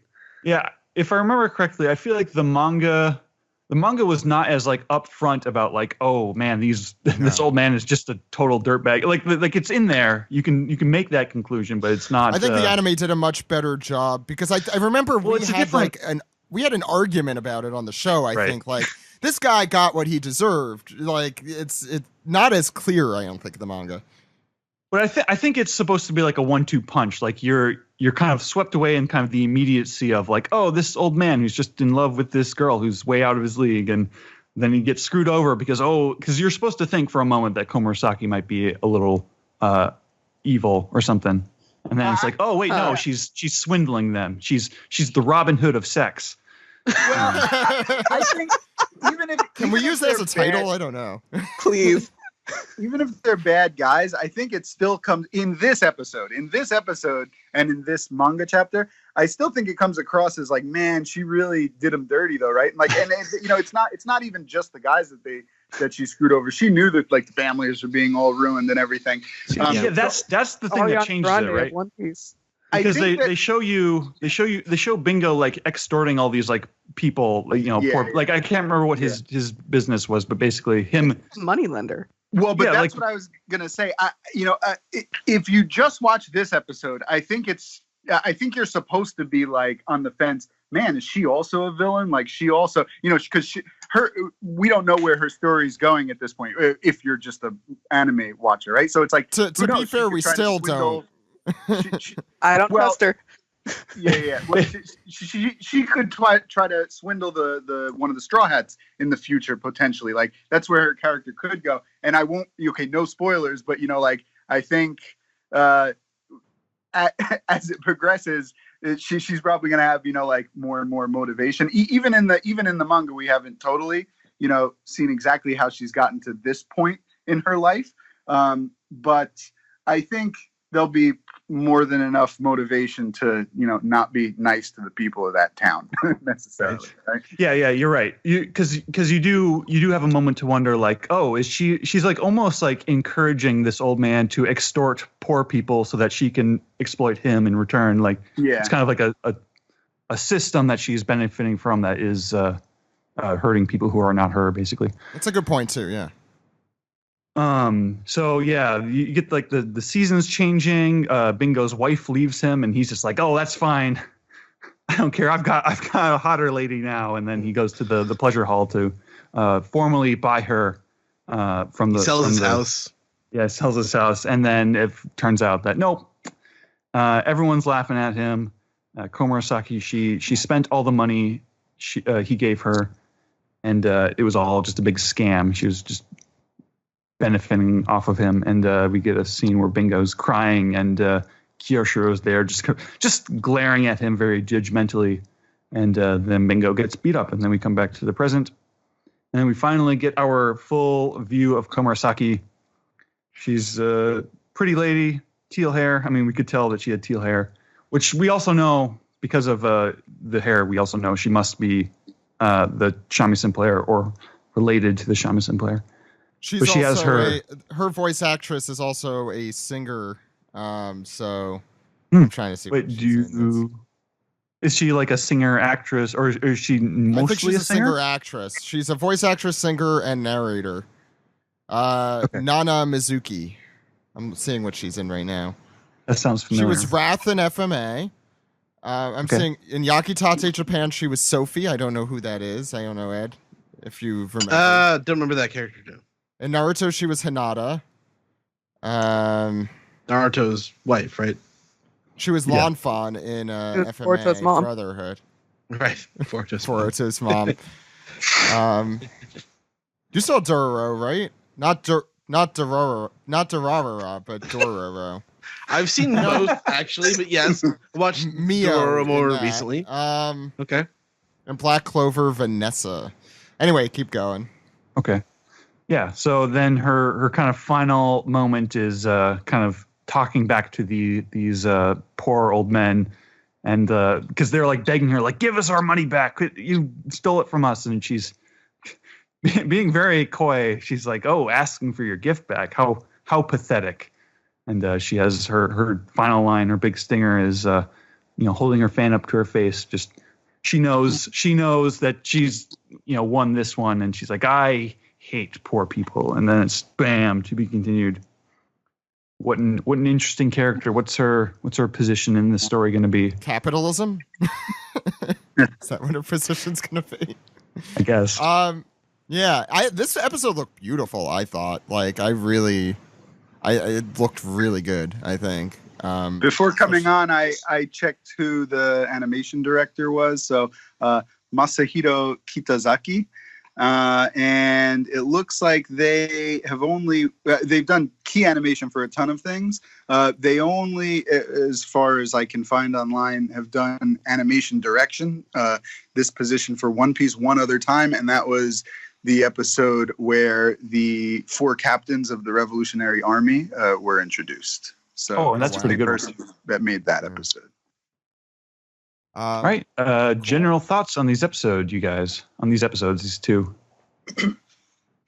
I think it's interesting how sound and color. I mean, this is why I like animation so much. I mean, I love manga too, but the reason I want to be an animator is, I think the art form shows off so much more than anything else can show off. So once I finally see all these characters in color and hear their voice, it really kind of changes the overall impression of the world. Like Otoko's hair color, I knew that her hair color was going to be pink, and Komurasaki's hair color was going to be that turquoise color from the manga covers, but we haven't really seen them move yet. And like, they're just so colorful. The character, when you're reading the manga, I could believe that they just have white or black hair, but now that I see how crazy colorful the whole world is, and like the kimono with all the designs on it, it adds so much more. And yeah, Orochi's voice, not what I expected, but now I kind of think of the character in a slightly different way. Less because I would have thought the voice would have been like a sniveling little rat voice, like something along those lines. But rather than that, it seems like they're going in the direction of like he's just like a gross old man, right? Like a gross perverted like old dude. So just sound and color just change the world so much, I think. Yeah, the flower capital, like I could live in this world. Like it's really beautiful looking. And Henry hit the nail on the head. I think there. It looks it really comes alive in a way that it doesn't as much in the manga. And I know Oda said something along the lines of like, since old Japan didn't have a lot of color, he wanted, or it did, or whatever it was, he wanted Wano to have like lots of ridiculous amounts of color.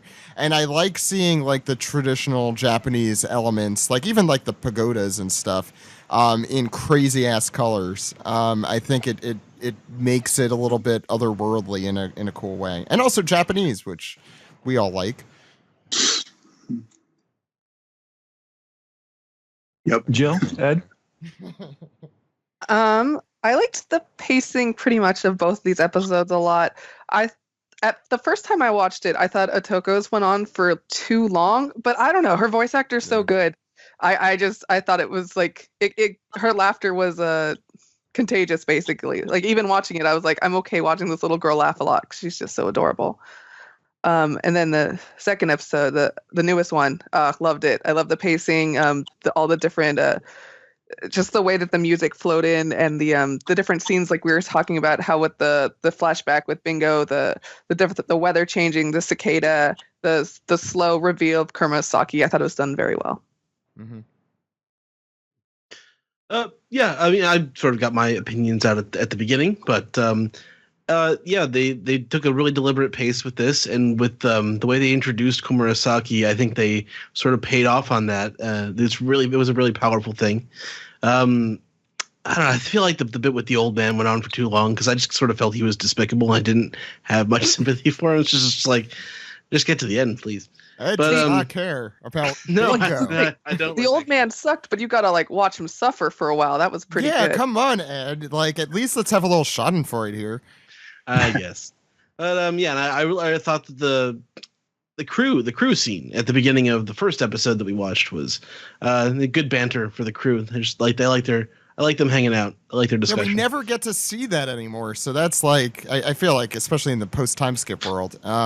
Yeah. Yeah. Someone mentioned it earlier, though. They they have a job to do, and I think I guess you could explain it off as like Luffy has rubbed off on all of them, but in the past they would all be like, okay, we got to get down to work. Oh no, where's Luffy? He's over doing something stupid. Oh, you're gonna ruin the plan, Luffy. But now they're like all just kind of ridiculous. I mean, I don't hate that. It's interesting because they really do have a job to do. Like, why are you just randomly cooking soba on the street? There is even a scene where they're discussing the fact that Luffy is in prison, and they're just like, he'll probably find a way out. Yeah. Well, yeah. I mean, I understand, right? Like, I understand. Like, they're not stressing it at all. I mean, at this point, he's done some crazy shit. By the way, Toko's voice actress, Kokoro Kikuchi, you may know her best as the voice of Elmira in Tiny Toon Adventures. So okay, that's all I got.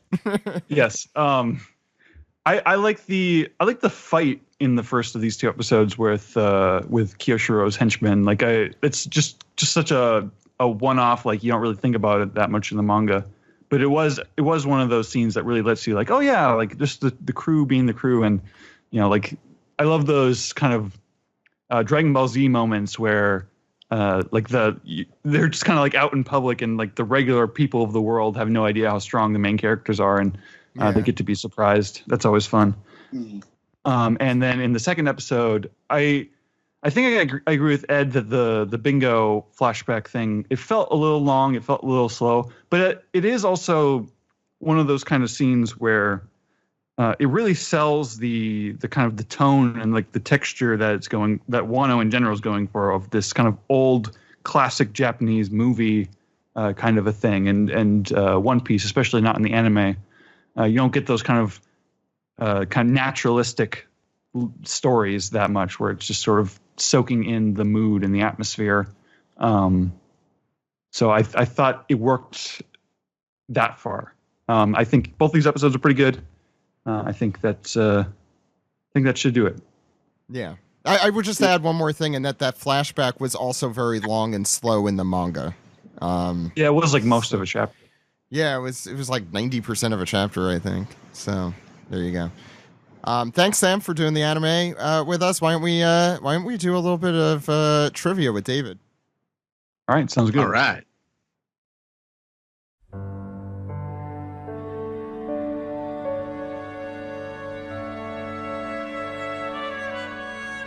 Hey, everyone. We have a special little segment here with Henry, who's going to go through... well, why don't you explain it, Henry? Well, it was just something I noticed. So one of the earlier episodes I worked at last year, I worked on 2 episodes of One Piece. I drew key animation for the episode where Luffy was fighting in the sumo match, and then I did key animation for the episode where Kaido turns into a dragon and blasts the castle. He turns into the dragon the previous episode, and then I worked on the one where he's chasing. What is it, Shutenmaru around the town and then blast the castle. I did one of the segments where he's chasing Shutenmaru, and Shutenmaru has a quick flashback of him and Denjiro in silhouette, and you see like the big giant Kaido dragon in flames. That like quick 1 or 2 second flashback was something I drew. The only reference I had to draw that was like a little image in the manga. I mean, I pretty much just imitated the image in the manga, but it was like a very, very small panel. And so I had to kind of just make that into a whole, scene that was going to sit on the screen for a second or two. And I had all this, it wasn't elaborate. It was very subtle, but just some camera work where, Kaido's sliding to the left and Denjiro and Shutenmaru are, sliding to just different, kind of slides to keep everything alive. And there were no corrections to the sequence. So, the assumption is it'll air the exact same way I handed in. And it did, except Kaido was blown up a little bit more. Like they kind of zoomed into Kaido more than I drew him. And his face was just kind of closer to the screen. And it's not a big deal, but I was like, I kind of liked it when he was pushed back a little bit more. And I wasn't sure why they did that. But I think I probably have my answer now. I mean, it's not official, but I think, yeah. So there's when I drew him with the scar on his chest, because it hadn't been revealed like when that scar was made. So I don't know if that's something from Kaido's past when he's a teenager, or when he was in the like Rocks Pirates or something. In which case he would have that scar, even in the flashback 20 years ago in Wano, right? So I think that they zoomed into him because it completely blocked that scar. So whether he had the scar or not, like they were covering themselves. And I guess it was a good idea because it looks like the scar was made at the very end of the battle, right? In the most recent One Piece chapter. So this is probably happening in the period after Odin leaves his vassals in Wano, and then Kaido comes to the country. I mean, this is before he gets the scar from Odin when he comes back. Or this could just be during that battle. Right. That's what I'm thinking. Yeah. So we haven't still seen the end of the flashback yet, right? So like it is possible that he turns back into the dragon as everyone's running away. I mean, obviously Shutenmaru and those guys are all going to escape. Maybe there's a chase after that. And he turns into the dragon again, in which case it would have actually been okay, right? But the thing is, no one knows, not even the animators and the directors there. As far as I'm aware, no one knows, right? Everyone just reads weekly to weekly as they're producing this series. So in all likelihood, that flashback was part of the battle we just saw. And throughout all of that battle, he wouldn't have had the scar, right? But we couldn't have known that. Yeah. I assume there's someone in the production process who is at least who may have had that knowledge. I would not be surprised if there was someone in that. I mean, I'm also trying to think of, when did this come out again? I'm trying to remember. I guess it was November, right? That's when you were on, December? Yeah, this episode was probably the end of November-ish, something like that. Maybe the first week of December, but it was right around then. I mean, it wasn't that long ago, but still, if it was 3 or 4 weeks before the manga revealed anything, I mean, and keep in mind, that's when it aired, so I was working on it a month earlier than that. So, Right. We didn't know. As far as, is there someone on staff that knows all this stuff? Obviously, I don't know all those answers. I would imagine there's someone working with the manga, like, what is it, Shueisha or who is it? Or I imagine there's someone working with them to catch any major problems, right? So it's like, oh, actually in the future, some big thing is going to be revealed, so you absolutely can't show this, it'll ruin it. But I don't think every detail is explained. I think probably some big general things are probably explained so that everyone stays safe. Even that I'm not 100% sure about. But I mean, the scar is a big enough thing, I would think. Yeah. I don't know because remember they made what is it?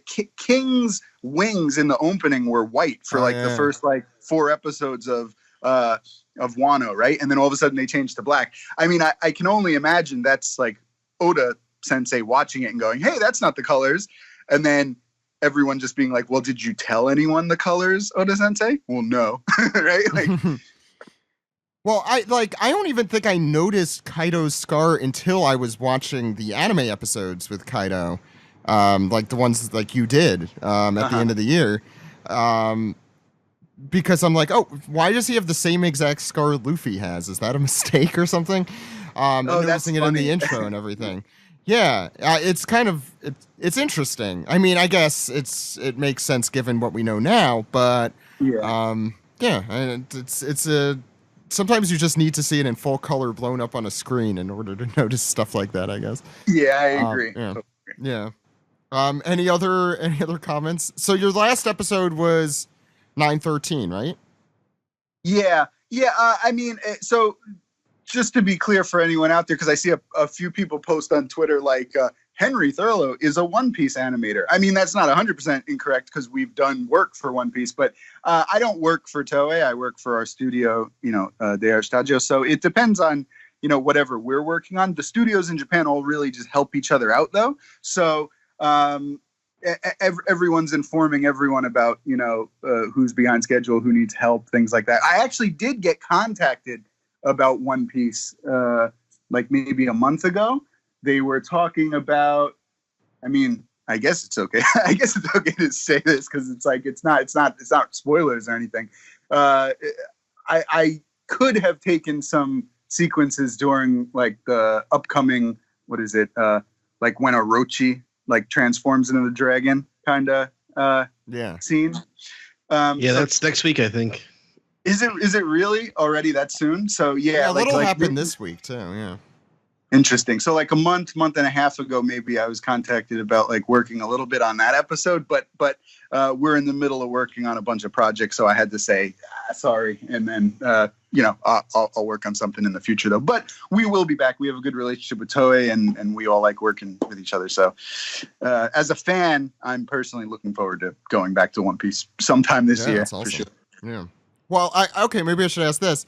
Of the future events that are coming, obviously fantasy scenario, which like panels would you like stick out to you that you would really want to draw? Oh, so if I had total just freedom of I want anything. This. Yeah. Ooh, that's good. Well, I love Zoro. Zoro's probably my favorite character. So I mean, him fighting on the bridge would be pretty fun. What was the guy? He turns out to be the fox. But he's like Gyukimaru. Gyukimaru, yeah. So that would be pretty cool. I wouldn't mind more dragons. I enjoy, yeah, as detailed as it was, I enjoyed drawing the Kaido dragon. So I mean, even though it's probably a year away now, I wouldn't mind doing some more sequences of Dragon Kaido when we eventually have this, this flashback. And he's, I bet you some fans out there are going to be like, what about Roger laughing at the, you could draw the actual one. Oh, yeah, well, I mean, but I mean, animation wise, yeah. Yeah, that's the thing. I mean, I could just pick the most famous scenes, like, oh, well, give me the climax of, give me the sequence where Kaido and Big Mom are clashing, right? Like, just give me the most famous sequences that are sure to go viral. I mean, not that I would dislike that, right? But I imagine those sequences are probably going to be set aside for their, absolute ridiculous super animators that pop up every 20 episodes or so. So, I mean, and as a fan, I would hope so, right? I hope when Big Mom and Kaido clash, they go all out and get like their absolute best of the best person. But so for me, I kind of think like, where could I contribute the most? So I like Zoro a lot. I feel like I'd go as crazy as possible with, having him slash around and trying to fight. So, and then again with the dragons, I think I do an okay job with that. So yeah, it's funny though. I really enjoy Wano. Like the Wano story really is shaping out to be very, very, very good and like super consequential to the overall One Piece story. That being said, I think from here on out, we're going to have some crazy war and there's going to be a ton of decisive battles. And by the end of it, maybe 2 of the Yonko will fall, right? Big Mom and Kaido potentially. But up until now, to be honest, there's not any real crazy action. I mean, there's some little battles here and there and, someone will punch someone in the face or knock someone out. But Wano isn't like a one-on-one really exciting, fight series like Arabasta was, when everyone had, their own character, their own guy to fight, and then it went through all the battles. Wano really isn't doing that. It's just kind of plot and dialogue for the most part every episode. That's how I kind of feel. So I don't know. I don't know if there's any actual super, super flashy moments of animation to come in the next year. I mean, a few here and there, when they're fighting Queen and in the jail. When Queen like lands on Big Mom as the giant dinosaur. Yeah. So I mean, no doubt there's moments, but for the most part, the crazy action and showing off of moves and stuff has taken a back seat to just fleshing out characters and dialogue and stuff. Yeah. Look, I'll say, no matter what, sword fighting in the snow is one of the coolest motifs. I will never get sick of that. So that's a good choice, but if you ask me. Yeah. Any of you guys have any other questions about anything? All right, cool. Thank you for addressing all that, Henry. I'll think of more hypotheticals for you later. Cool. Sounds good. Thanks. Hey everyone, I'm Zach, and it's time for trivia. We're going to do a whole segment just for trivia. Oh, no. Ah, you thought you could get away from me. You thought you beat me the last time, but no! I am back. I am back with many questions, for it is a David back fight. Well, okay, first off... David, no, I have to ask, does your 3-year-old love that voice, or is he terrified of that voice? Oh, God. No, I have not done this voice in front of my son, because if he hears it, he will not stop doing it to me. Ah, yes. Mm-hmm. That makes sense. Right, we're gonna do trivia. All right, so I keep showing up on this show with a bunch of interesting trivia games. And by trivia, I mean not actually memorizable information from One Piece, but more sort of like weird word games about One Piece. Anyway, you'll catch on. They all have esoteric rules. We'll explain them as we go along. Basically, some of them are ripped off from Ask Me Another, which is a great podcast, but they're all One Piece related, so they're not really. So they're actually better than the ones on that. Exactly. Well, Exactly. most of them are way too corny on Ask Me Another. So yes. That's what I love about it. Yeah. Okay. And actually, today I've got a real mix for you guys. I've got a couple of standard games. I've got one actual trivia quiz about One Piece that requires memorized knowledge. A first, I know. I just said I don't have them, but that was a lie. I've got boat turns. Here's the games. Here's the games. I will tell you the games. You It's can like pick the games. Jackbox. And it's fine if you don't choose. We can just do like 3-4 of these games. I'll write them down for you for no All reason. right. All right. Not 4 questions, 4 games. Yeah. So you can do alternate Straw Hats. You can do the return of Portmanteau D'Ace. Portgas D'Ace died, but Portmanteau D'Ace, he keeps living. You can do Grand Line Yelp reviews. You can I do want that one. Wait, I wanna real hear them world. all. You can do real world boat terms. That's the game where I ask you real world boat terms, and I No. expect you to know what they are. Or Veto. you can do where in the world is this? Where well, if you pick that one, I'll explain that one. I'm most excited about the boat terms, honestly. Also, in between rounds, we're going to do some pop quizzes. That's Oh, right. I have some man. special questions about Portrait of Pirates. So here we go.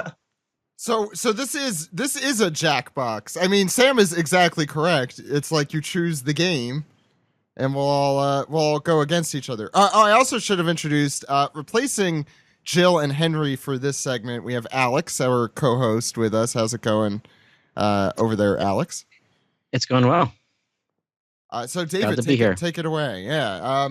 So we have to all decide which of these games. So we have alternate Straw Hats, Portmanteau D'Ace, Grand Line Yelp. That Real World I want Boat Grand Line Terms, Yelp and Where in reviews. the World. I agree with that. That sounds fun. Alternate Straw Hats is my vote. Well, 2-1, unless Alex. We could do that. agrees. We could do that one second. I'm fine with whatever. Okay, so Yelp, and then we'll do alternate Straw Hats after that. Go ahead. And just because we haven't had a manga review this chapter or this podcast, what order do we want to go in? Oh. Should we go? Zach in, can go first. Yeah, we could do what do you call it? Seniority. We're all hosts here. So me, Ed, Alex, and then Sam. All right. Zach, Ed, Alex, Sam. All right. Sounds good. So we're starting with Yelp reviews. All right. So I'm going to read you a Yelp review from the One Piece world, and you have to tell me what bar, restaurant, or tavern it's for. Ooh. All right. So, Zach. Mm-hmm. Nice ambiance. Door in the back is still broken. Serves minors. Too many pirates. 0 stars. Does it Makino's bar? Is that what it's called? The bar from the original, the Windmill Village bar, Fuchsia Village bar. Yep, that's it. Okay. It's okay if it's okay. Some of these things have names that appeared in like one panel. So if you can give me like the location or when it showed up, I'll be fine with that. Yes, it is. The name of it is Party's Bar. Yes. But yes, that is the Fuchsia Village Bar. I did not know it had a name. Wow. Okay, Yeah. I learned that at least. I'll keep score for you here, David, unless you are. Oh, I had no plans of taking score. I was Like just going to do learning- things arbitrarily. So that's great. Thank you. It's like learning Kami's Lookout has a completely different name. You never called it. Does You it? didn't know it was Party's No. Bar? Yeah. No, I didn't know it was Party's Bar. That's a terrible name for them. It's so stupid.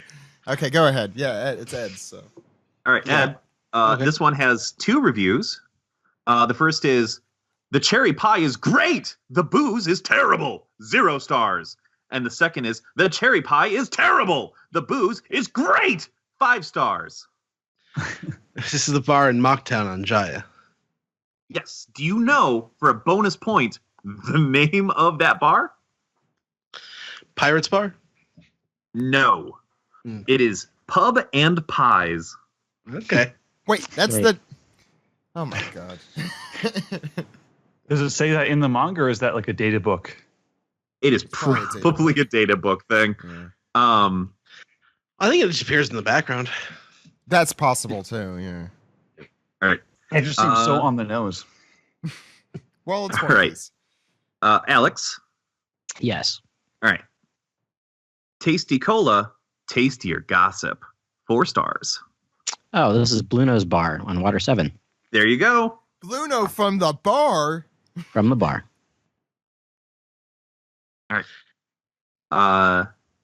Sam. Right. When I heard Zeph's latest concept had gone underwater, I thought it meant it closed. 5 stars. That it went underwater? When I heard Zeph's latest concept had gone underwater, I thought that meant it closed. 5 stars. I know this. Is this a trick question? Because there's Baratier. Is it Baratier? It is not Baratier. It's All probably right, tossing this up to the panel. okay. Wait, so is it? Is this anybody? I think I got it. Yeah, Oh, it's anybody now. Yeah. So this is the Baratier Satellite Dessert Yeah. restaurant. Yes. This is Patty's restaurant, right? This is Patty's restaurant. Do you know the name? I don't know the name. It is the named Sister Anko, but I'll give you you got the gist of it. That was like a Dex of the World thing. Yep. Yeah, they show the expansions. I mean, the thing is, like, Sam isn't completely wrong because isn't it like connected to the Baratier? I thought it was like It's it's underneath the Baratier. It's underneath but the it's got its own Baratier? name. It's got its own name though. It's a submarine. no, Yeah. but it's connected. Like, I mean, to get there, don't you have to go through? Anyway, it's fine. Alex, yeah, I'll give it to. Yeah. All right. Now this one I know you can actually see the actual title of this actual place in One Piece. Is this So one mine? it made a huge impression on me. Yes, this is back to you, Zach. So, not a literal lake of pasta, left without paying, 0 stars. Oh, I know which one you're talking about. I don't know the name of it. It's the one in. I mean, I'll say it's the one in Alabasta, right? No. No, I'm thinking the wrong Oh, one. this is- Wasn't there pasta in that? This is so good. Okay, I'll pass. Yeah. All right, Ed.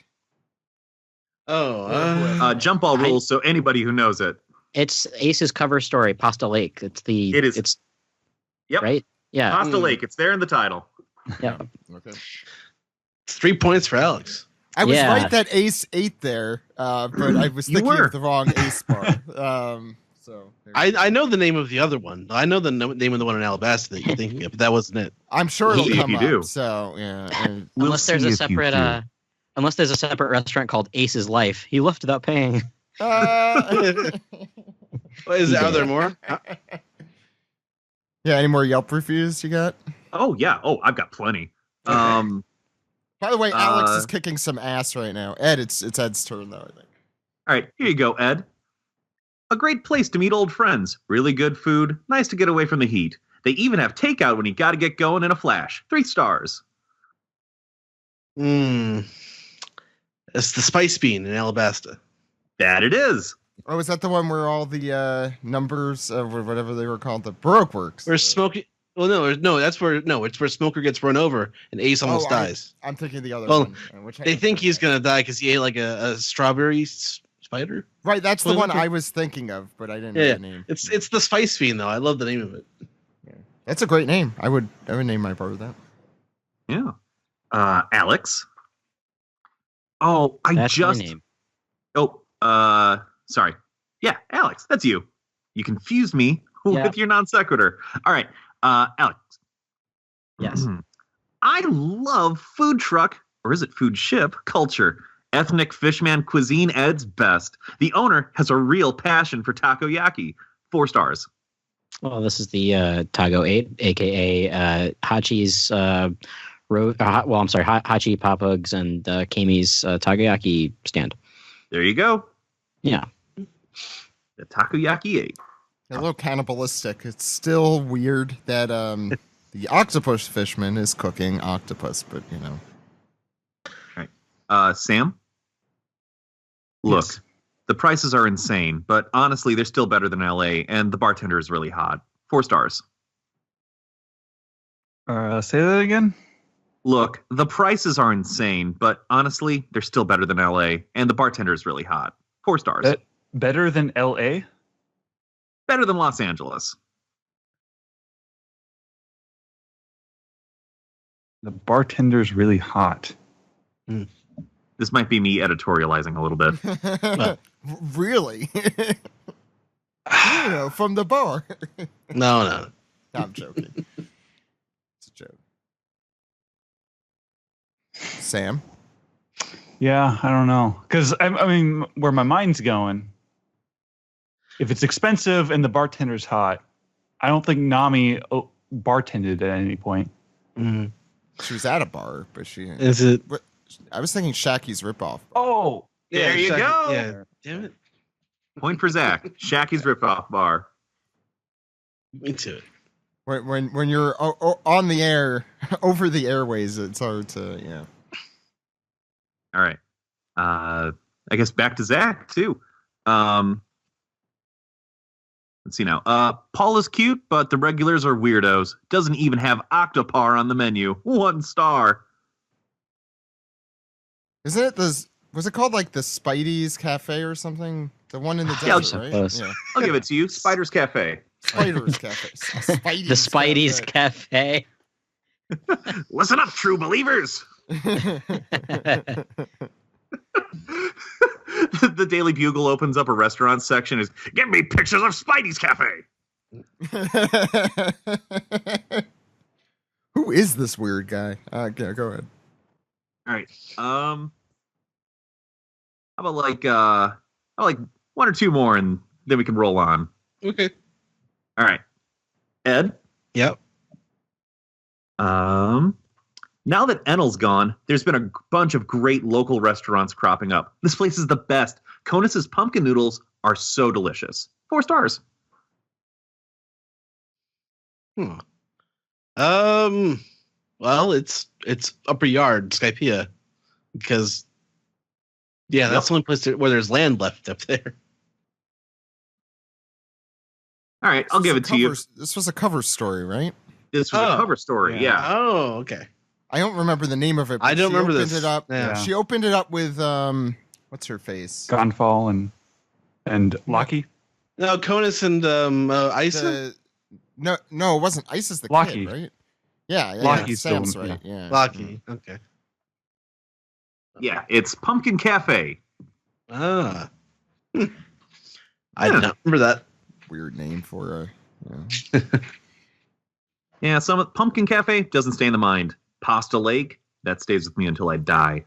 By the way, the scores this round so far, I have 3, Ed has 3, and Alex has 4. Sam does not have any. No, Sam has 1. You got 1. No, I don't. I don't think so. No, I No? keep it- Divine retribution is what we call this. We call this divine retribution. All right. One more? Here. Yeah, 1 more. All right. Best food on the high seas. Everybody's really scary, and the waiter's a horn dog. They will beat me up if I don't give it 5 stars. 5 stars.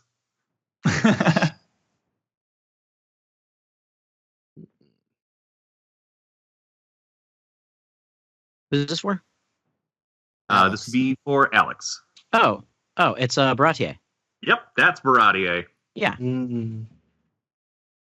he is Okay. a horn dog. All right, what was the next one you wanted to pick? To play Sam the wanted game? to pick one. Sam, you could pick the next one since. Oh, Yeah. I was that's going fair. for alternate straw hats. I want to know what that's about. All right. This is possibly a huge mistake. I have come to the belief that all of the Straw Hats have bad names and could be, in fact, better expressed by other names used by other characters in One Piece. So I'm going to say the name of a different One Piece character, and you have to guess which One Piece, which member of the Straw Hats I'm talking about. This sounds Okay. confusing. Okay. Yeah, I think I get it. Yeah, Sam's You're gonna name a says character, and you're saying that character's name should be one of the Straw Hats' name instead. right, exactly. And I will. give you 2 points if you can guess it right out. If you need a hint, I have 1 hint for you about why I chose that name. So then, and I'll knock it down to 1 point. So let's start. I'm Sam, prepared for some abstraction here. it's once you see where it's going, it's going to be really easy for some of these. So starting off with caribou. Caribou would be a better name for Chopper. That's right. He's a caribou. 2 points.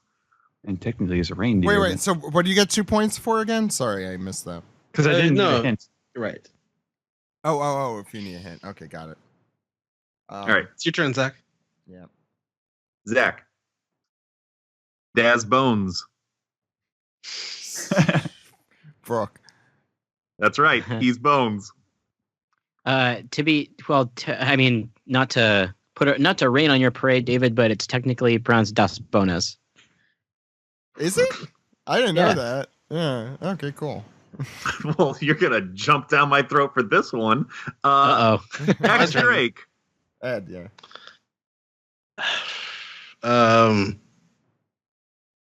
X. Oh, the Luffy. The Ace Drake. Luffy. Yeah. Yeah. Yes, exactly. He has a big X on his chest. He should be called X Drake. And And his Also- name- in the Greek And dub, In the Greek dub, his name is Drake. his name is Drake. Get out of here. yeah, you know that? Wait, Yeah. have we ever shown David the Greek David, One Piece you opening? you have to watch the Greek One Piece opening. Great. Like, okay, just sorry to get off topic, but Dan Dockery made that article saying the Four Kids rap was the best One Piece opening. He is wrong. The Greek opening is the best One Piece opening. Aw, that's a nice. As somebody who pretty much we discovered it. Pretty much who. That's touching. That's touching. I think.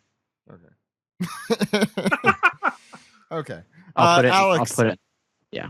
It's Alex's turn, so yeah, go for it. All right. Yeah. Alex. Sagatu. Robin. What? Robin. Robin. Robin. Let's see. Robin. Nami, because she robs. Yep. Robin. Yep. She's always robbing people. Yeah. I had to think about that one for a second. Very good. Throws you for a loop. Uh-huh. Sam. Yes. Full body. Full body. Frankie. Ooh, no. Oh. Oh wait, it's Shoot. to me then, or is it up in the air? Oh wait, no. please? Do I get a hint now, or Do you want it? Would you like a hint? am I out, or do I have to ask for the hint before I guess? You know what? Like, did We're I doing screw this. myself? This Go is for not a formal process. Okay. Yeah, I'll give All you right. the hint. She's got a lot of body. So, like someone from New Jersey. Sam, go ahead. Robin? That's right. She's just Oh. she literally has a lot of body. I'm I not get being I don't Yeah, know exactly. that one. I don't know if I agree. She's with got this one. No, I Yeah. like it. I like it. limbs. I like it. Yeah. Yeah, I was thinking of the way Oda thinks of it, but okay. She has like a surplus of body. Yeah, exactly. Who has the most body? Robin, but by volume. Like, okay, and if I will tell you what, if in the course of this you can think of a better other name for a straw hat, I'll give you a point for that because that's constructive. All right, we're back up to Zach. Mm-hmm. Butchie. Butchie? Oh, the Zorro? Yeah, he's real butch. Yeah, that's what I was. Also kind of sounds like Bushi. Like, trust me, I went He's a butcher. hunting for all the different swords. There is like nobody in One Piece that is named after like swords or sword based terminology. It's very surprising. So That can't be true. it kind of is. You think about it. Think about it. There's points on the line. All right, I think you're forgetting about Sword D Gun. How have you been looking at my sketchbooks? I think he's been looking at your fanfics. Is that like if Squall Leonhardt was a One Piece character? Oh, I love that. Yeah. No, that would be Trafalgar D. Law. All right, Ed, Okay. Blondie. Blondie. Sanji. There you go. Alex, Yeah. Caesar Clown. Buggy. No, wait. If he was a straw hat, you said. Yeah. Ah, shit. You're disqualified. Caesar Clown. God. I can't wait to hear your explanation here. Well, I would say Sanji, and my explanation is because he makes Caesar salads, and also he's a fucking clown. I think you're over Fascinating. Usopp, right? Sanji was the answer to the last question, so also a very daring move. Yeah. I know. No. Jump ball rules. Anybody? Was it Usopp? It is Usopp Yeah. because, as Alex said, he's a weird clown man. And I guess Caesar does mean king, so he's the king of liars. Yeah, there you go. Sure, I thought it that far. He's the king of snipers. That's true. I'm gonna give That's Alex Suga an King. extra point. Shit. Yeah, I'm gonna just No, give I already Alex have- an extra point there. Look, I already have so many points from the last game. It's fine. That's not how that works. All right, Sam. Any of this work? Okay. No, none of it does. Sam. Yes. Diesel. Diesel. Okay, that's got to be Frankie. Yep, he's half robot. Now you Runs on think? fuel. Yeah, exactly. Like if there was like a Soda Popinski, I'd go with that. But that's punch out. Now you'd think See, we were done. but That I've got will two open more. up a whole universe of possibilities if the references go outside One Piece. Yeah, that would. All right. Now, Any more? yeah. Now these are full-on jump ball rules because these are unofficial straw hats. I got two more. Oh. Okay. The first one to answer. Blue Gilly. Vivi. Okay. Yep, Jinbei. No, Jinbei. I don't know who said that. You all said it at the same time. So, Exactly. all right. I also did, but that's fine. Big blue, got gills. I don't even know what a Jinbei is. It's Whale shark, right? a Gene Bay is the it's the docking it's the part in Old Navy where they dock the trucks that bring the shipments of pants. Oh, It's a that Gene makes Bay. sense. That makes sense. Wow. All right. And That finally, was stupid. carrot.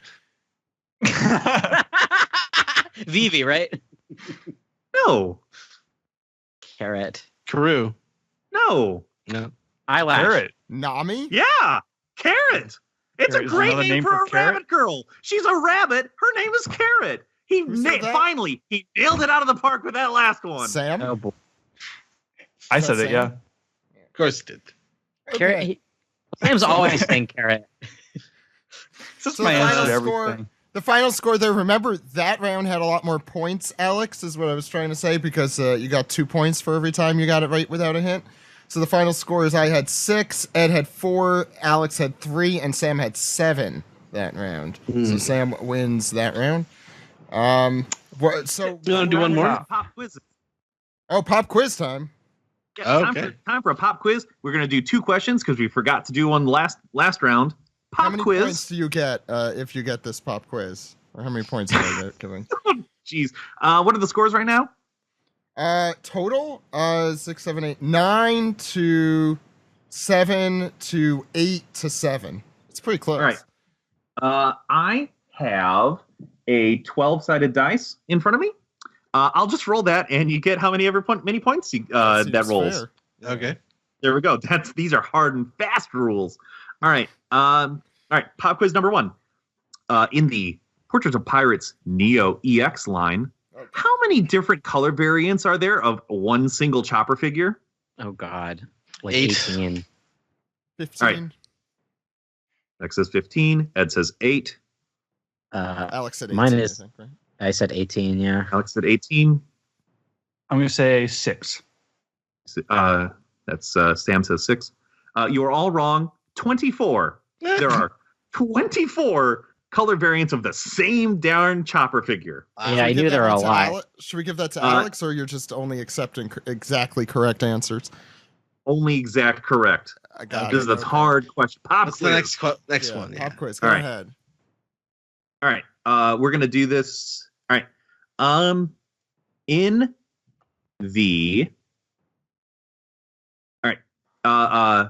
In Portrait of Pirates IRO, the Ace figure has two qualities that are not commonly found on a Portgasti Ace figure. What are they? It's got nipples, and Swastika. Wait, are we going in order? Oh, I'm just Tell you what. No, Tell you what. it's- I'll go person by person, and whoever. Because I know the And- answer. oh, So I have say- no idea. There are two mistakes. All right. What are they?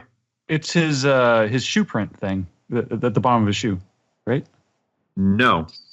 Oh, because wasn't that like a thing with the figure once? I have no idea. Specifically, the anything Portrait of Pirates IRO Ace. it's got mistakes. It has two. Is that what you said? It has two qualities that are not commonly found on your Portgasti Ace figure. Oh, I see. I get Freckles? not commonly found. No, most of those have They usually have freckles. freckles? I don't know. I want to Maybe say it's I figures, think nipples is one of them. I remember one of them. It was like big deal that had nipples, right? Nipples is not precise, but close. The men on Whoa. chair figures have those. All right.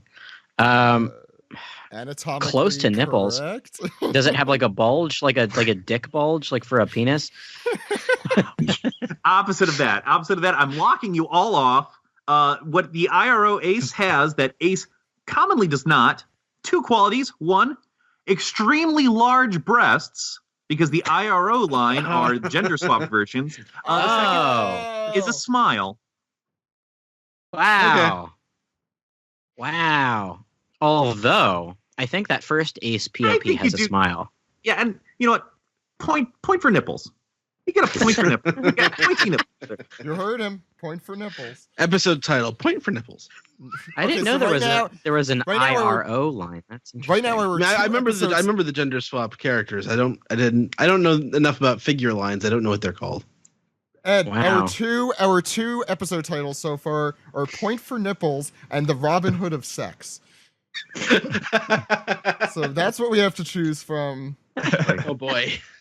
Robin And Hood the- of oh, wait, Sex.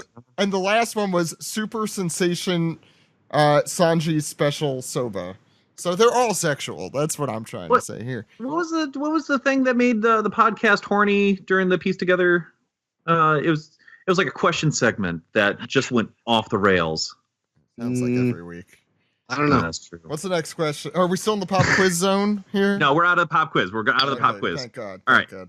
We're Okay, gonna so do we have portmanteau what? Ace. We have So you got DAs, portmanteau we have- DAs. You've Real got world boat real world boat terms, and you've got locations in the One Piece world. It's up to you, David. All right, let's do portmanteau DAs because I put work into that. That's what I was hoping for. I like that All one. right. Starting up at the top, I think with Zach. Yeah. All right. World-renowned doctor and fancy card game played with a paddle.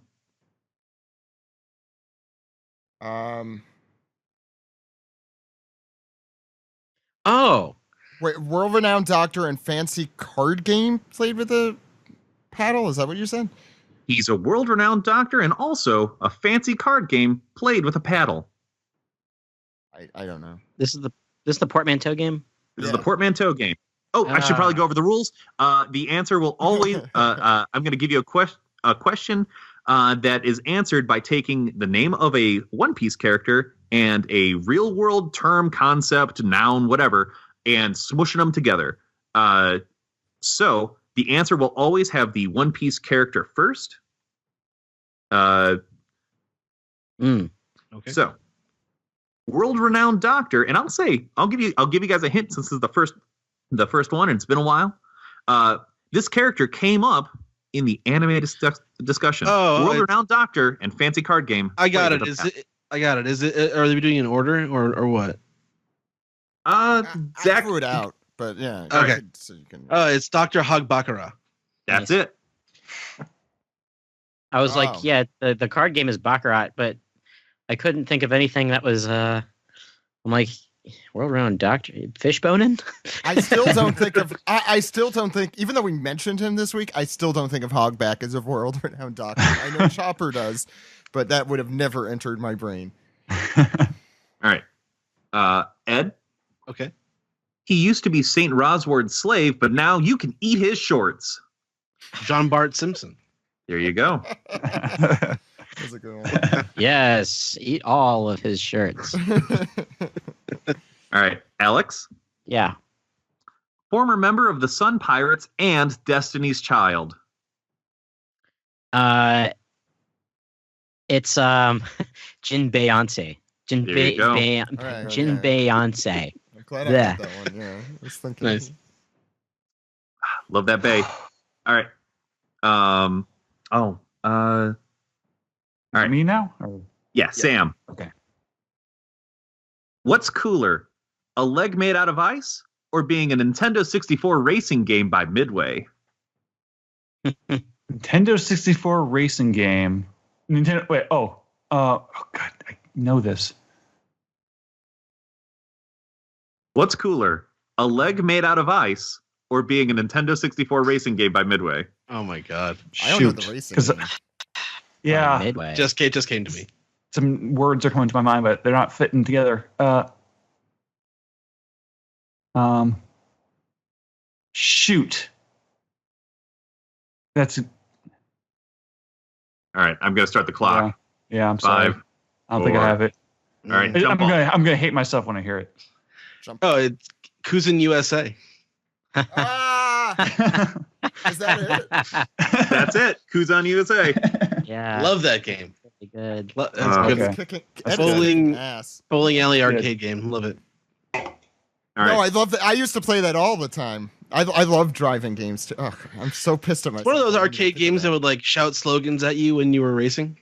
I wasn't thinking of it like that. I was thinking like a game that starts with Zon, like okay. Yeah. PG. Yeah, me Yeah. too. Yeah. All right. Good one, Ed. Yeah. Ooh, Zach. Yeah. Here's one that just for you. Here's a pity right. one. Here's a pity one. All right. Who would have thought that the little girl Fisher Tiger saved would grow up to become the third busiest airport in the New York metropolitan area? Kuala LaGuardia Airport. Very good. We just talked about that on the on our crewing around episode. Yeah, so you guys could listen to that. Oh my God. That's right. a good one. I like that one. Ed, Okay. the study of the ocean, its geography, biology, and its crazy dancing princes. Oh, Mambo Shinography? Mamboceanography. It's really good. Wow. That one's really good. I was thinking marine biology, but okay. It took me a second because the One Piece character always comes first. I had to flip it around. Yeah, and I couldn't think of that One Piece character for the life of me. So good for you. Well, he's Mambo. The Mambo. He's the dancing. Yeah, so you always I get remember it, but his he's such a forgettable fucking character. Yes. Oh, Monboshi. I was like, Mambo? Who's named Mambo? He's the one who dances. Wow, Tony Hawk's at the Oscars. Sorry. Monboshi. Don't date this episode. This has to last forever. Who watches the Oscars? Right. Come on. No, Oh, no speaking of. All right. Good transition. Hang on. This will fit right in. All right, Alex. Yeah. He loves NASCAR, Davy back fights, Foxy, Baby Jesus, and his sons Walker and Texas Ranger. Oh. What? Hold on. What? What the fuck? Oh, You gotta- I know where this is going. Yeah. Here's a bonus hint. I'm dating this podcast with a movie reference. He loves NASCAR, Davy back fights, Foxy, Baby Jesus, and his sons Walker and Texas Ranger. Okay. Shit. Okay, so it's did you say his son's Foxy? His Loves sons Foxy. are Walker and Texas Ranger. Okay. What did you say about Foxy? He loves NASCAR, Davy back fights, Foxy, Baby Jesus, and his sons. Okay. All right. Let's see here. Well, to unpack. So, boy, God damn it! I love like I know the second part of this, but I'm trying to figure out the first part of this. Let's see here. No.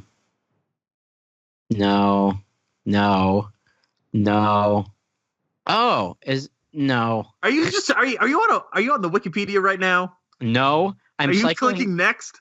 No, I'm cycling through I'm cycling through characters in my head right now. Oh, I didn't realize he came with the user interface. There's a lot about me you don't know. David, can you upgrade his user interface for him?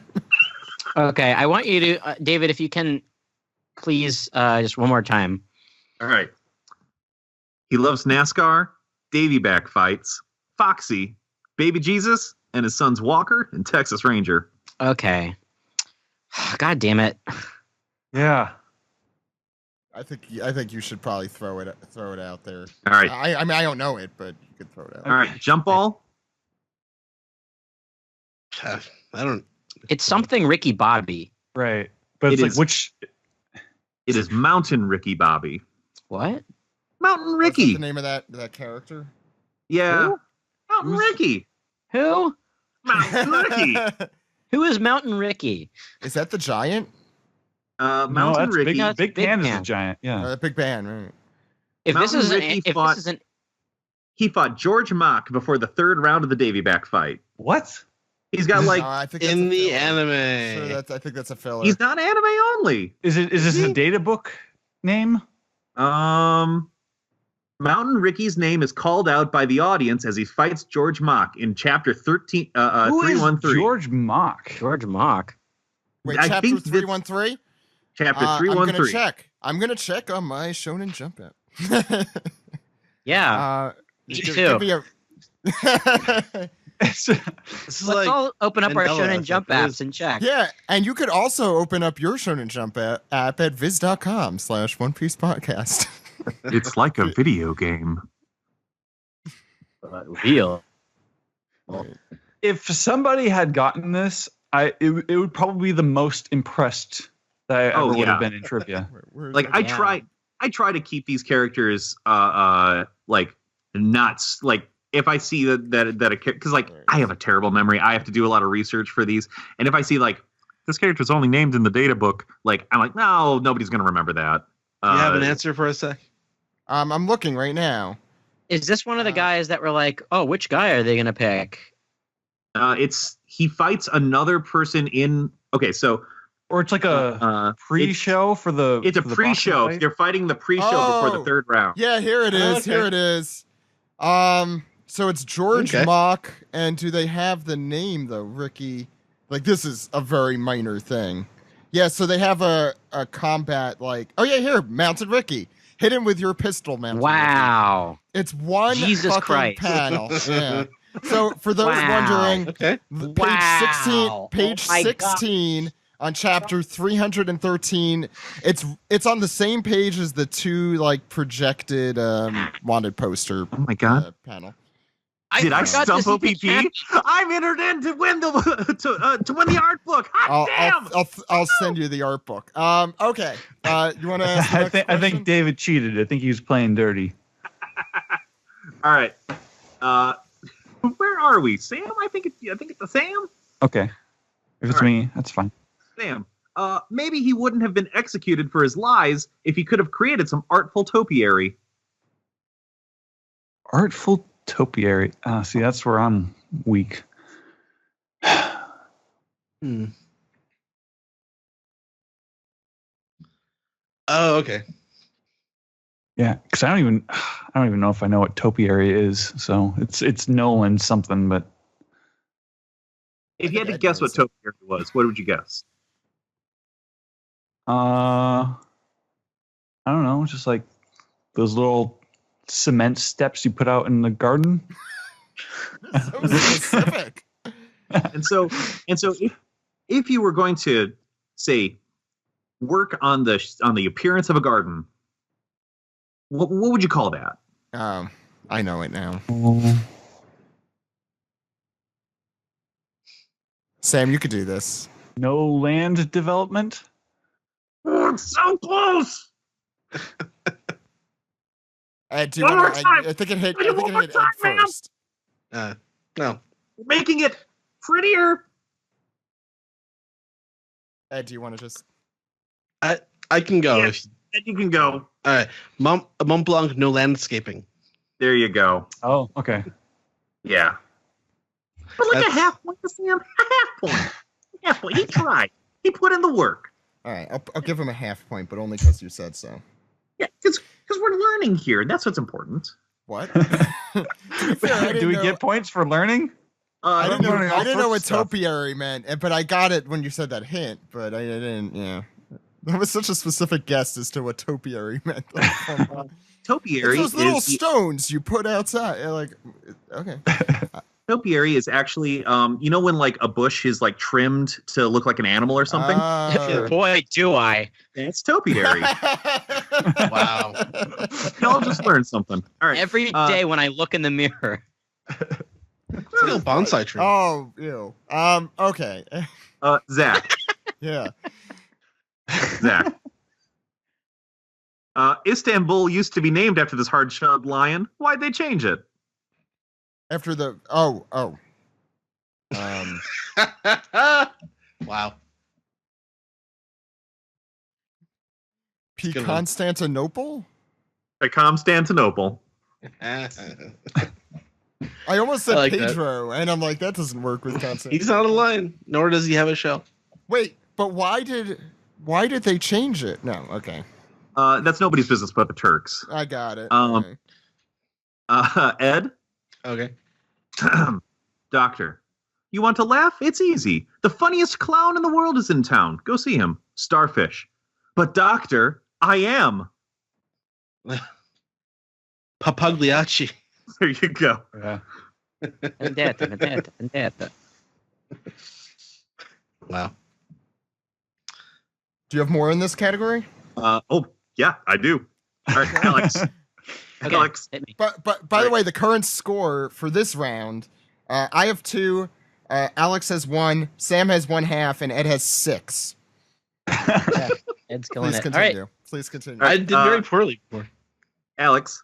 Yeah. A member of the Roger Pirates that wields 2 axes and is also a bear with an egg-throwing bird in his backpack. Scopper, Gabancho, and Kazooie.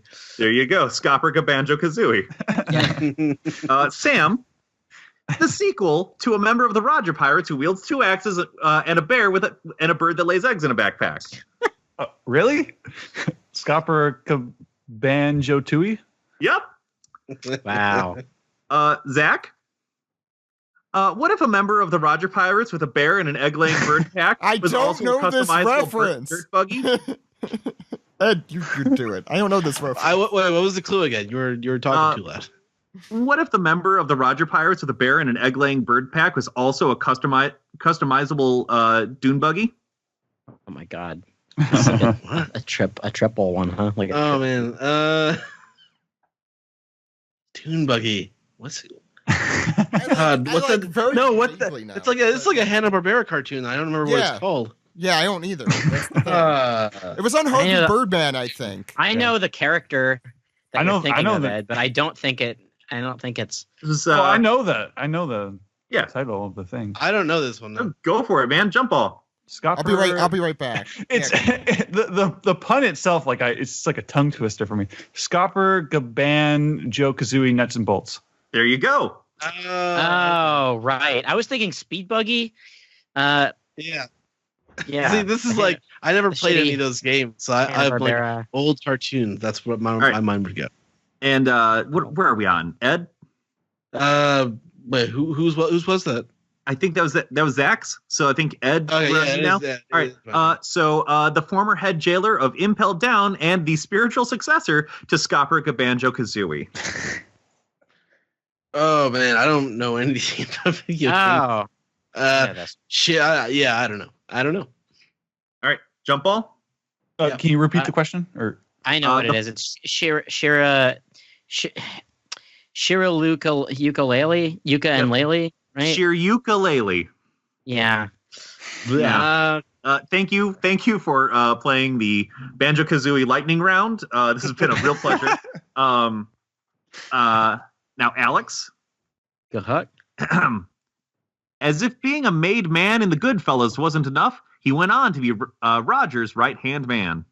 It's Silver is Ray Liotta. There you go. all right. You're at the 4, Alex. Thank you. All right. Sam? The commander of Dressrosa's self-defense army keeps pretending there's an invisible wall in front of him. Wow. Okay. Wait, what? Hold on. Say that again. The commander of Dressrosa's self-defense army keeps pretending like there's an invisible wall in front of him.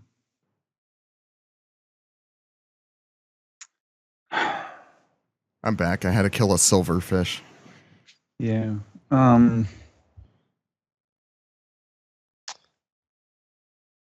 Because I feel like pretending he's hitting an invisible wall. Yeah. It's kind of He's performance. pretending there's an invisible wall. Shoot, because I feel like I'm going to get the character wrong. Yeah, sorry. Don't Did I have miss it. any points giving? All right. Since Alex got one, yeah. Did you get one? Yeah, Alex, Al- or no? Alex got a point for Silver's Ray Liotta. I have 6 and he has 4, so. And He has 3. Sam and Zach both have 2. Or, So, no. Then he got his too. He got mine and then he got his. So Oh, he had 2 points. Yeah. okay. Does anyone know the question? answer to this one? All right. The commander of Dressrosa's self-defense army keeps pretending like there's an invisible wall in front of him. Is this up for grabs? Up for grabs. Jump ball. It's Tank La Pantomime. There you go. Oh my god. This is crossword puzzle shit. Yeah, this is definitely Ed's cup of tea. Tank. That was it. That was the character I didn't know. Yeah, I wouldn't have thought of that character. That would have been my problem there.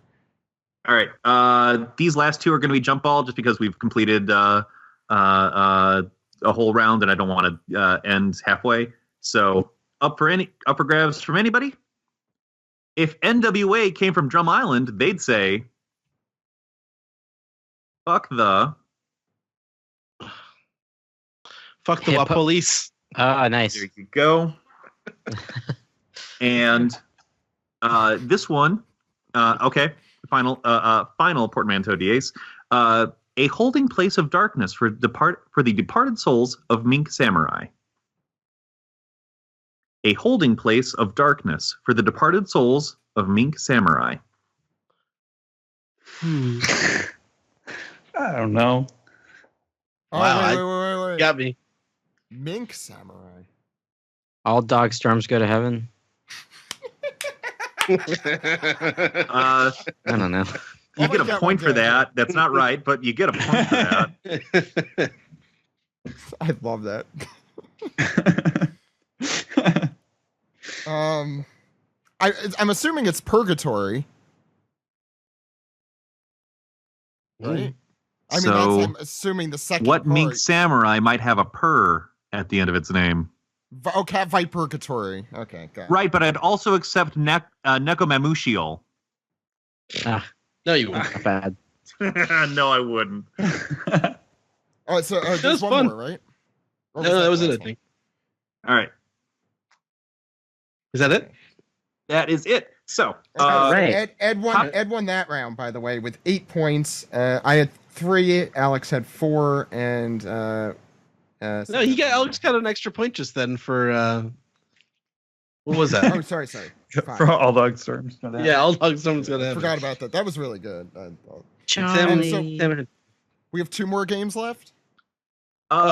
we don't need to have. No, we two. don't. Yeah, I ordered. Okay. I ordered food. It should be yours. Yeah, Okay, I'm so- supposed to. Tell you So what. Pop quiz lightning round. Okay. Okay. All right. I will go through each one of you, and I will ask you just specific questions about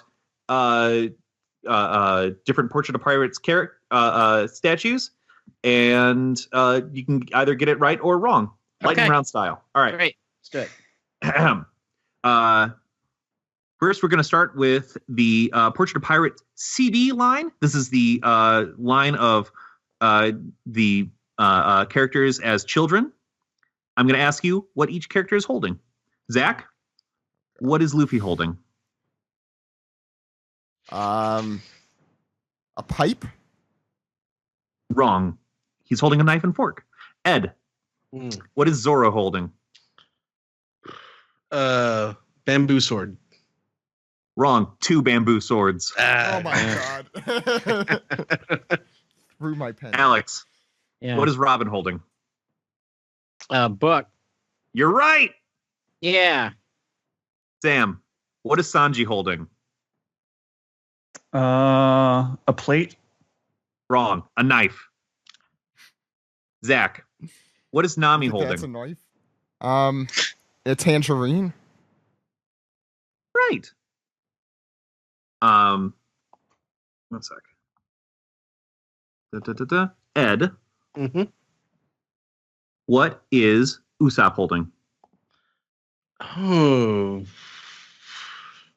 A boat? Wrong. He's holding a slingshot. Oh,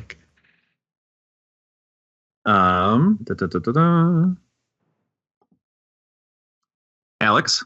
Yeah. What is Frankie holding? Frankie is holding a wrench. No, Frankie's holding nothing. He's the only character that's not holding anything. Yeah. But Okay. he does have a real grumpy look on his face. Well, he was an angry kid. Sam? Brooke is. What is Brooke holding? Violin. You're right. All right. And let's just jump down to the Portrait of Pirates sitting in chair line. I'm going to name a character. You tell me if their shirt is open or closed. Oh my god. That's great. okay. All right. Zach? Yeah. Ace. He has a shirt? Closed. Close, Zach. Closed. You're right. He's wearing a shirt. Ed? I'm more shocked that he's wearing a shirt. Yeah. That's the one that's just like, for whatever reason, just like he has one shoe off, right? Yeah. What? Ed? Yep. Why don't we go with your boy, Zoro?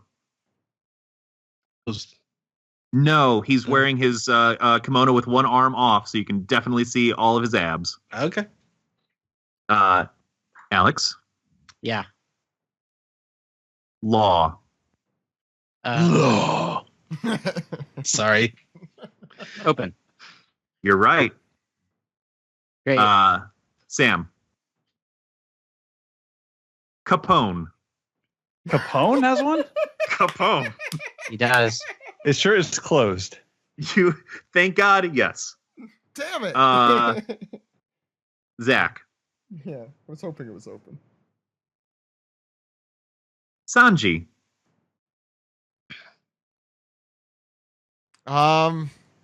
Open. You're right. And if you need a nice Christmas gift for either Maddie or Steve, let me just tell you, the Portrait of Pirates sitting in chair, Sanji. Beautiful figure. Ed? Okay. Sabo? Open. Closed.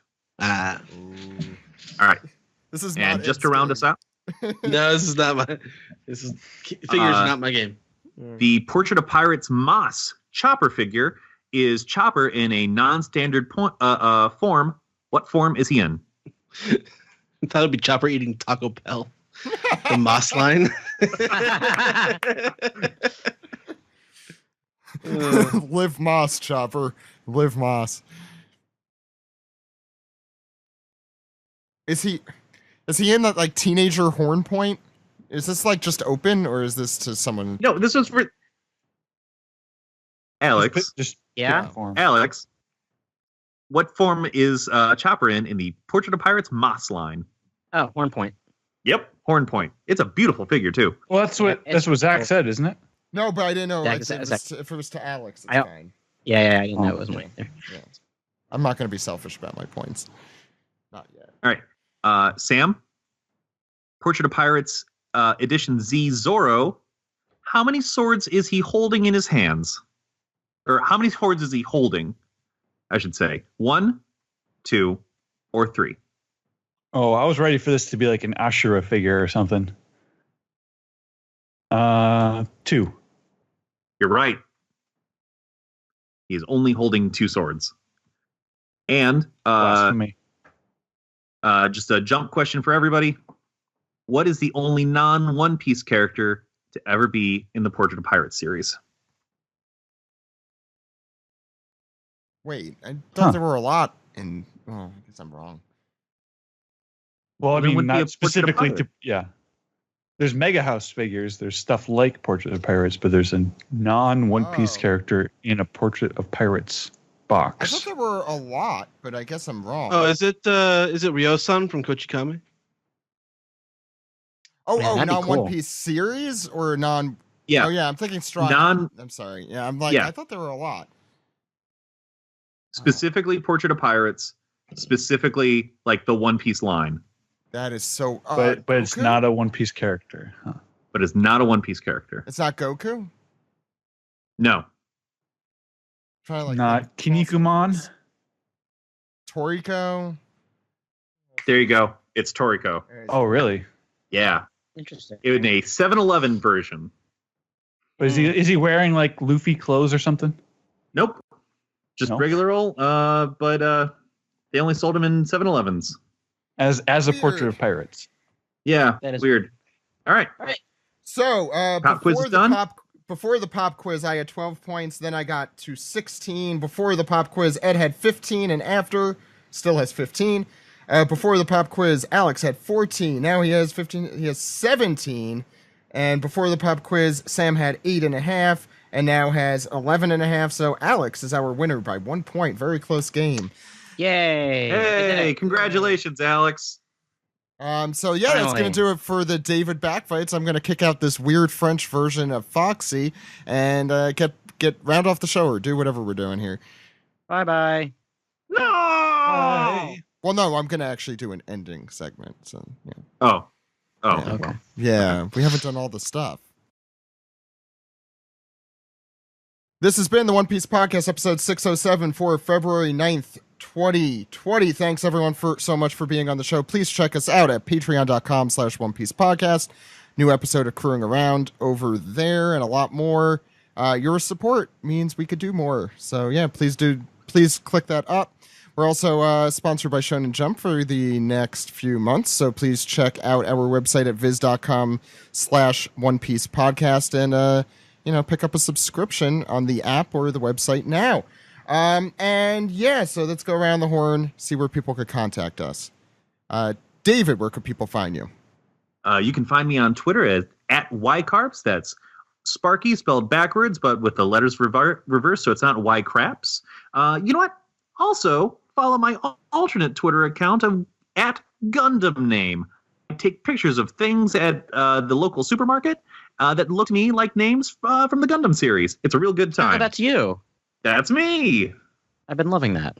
Oh, thanks. I didn't know that was From one, yeah. That's cool though. I like that.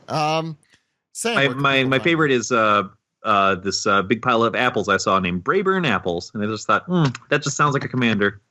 It does. Sam, where can people find you?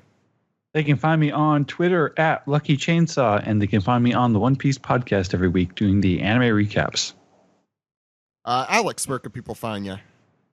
At Dude Exclamation on Twitter, at Weeb Simpsons on Twitter, and listen to Toho Yaro with me, Joey, and Scott. You can, of course, listen to us on your podcatcher of choice, or just go to our Twitter feed at Toho Yaro. You can find Steven, by the way. He's at Translatosaurus. We mentioned earlier he did that Death Note one-shot. If you haven't checked that out, check it out. It's very good. I enjoyed it a lot. And Ed, where can the good people find us? Well, you are Zach_Logan on Twitter. I am at Edward E. One Piece. I'm also at Weeb Trailers. Check it out. Podcast can be found at onepiecepodcast.com, twitter.com, youtube.com, and facebook.com/onepiecepodcast. Onepiecepodcast@gmail.com is our email address. One Piece Podcast is our Skype name. You can subscribe to us, patreon.com/onepiecepodcast for bonus content. Also, you can subscribe on SoundCloud, subscribe on Spotify, subscribe, rate, and review on Apple Podcasts, or call us on our phone number. Zach? And that phone number is 347-497-MAJI. Maji. Phone number again is 347-497-6254. Call anytime. Anytime. With your questions, your comments, your theories, or, how many points you get for the nipples. So thank you all for coming on the show. This was a lot of fun this week. We'll have Henry Thurlow on for a chapter one of these days. And yeah, please follow him if you haven't. We'll be back next week with a new episode of the One Piece Podcast. And who do we have on next week? Oh, it's the Kuja Cast next week. How could I forget? So check us out. Yeah, that's the sequel, the return of the Kuja Cast. And we're also doing chapter 971. So we'll see you then. I'll probably be in the background, but yeah, anyway, my name is Zach. My name is Ed. And my name is Alex. We'll see you next week, everyone. Goodbye. Goodbye. Bye-bye.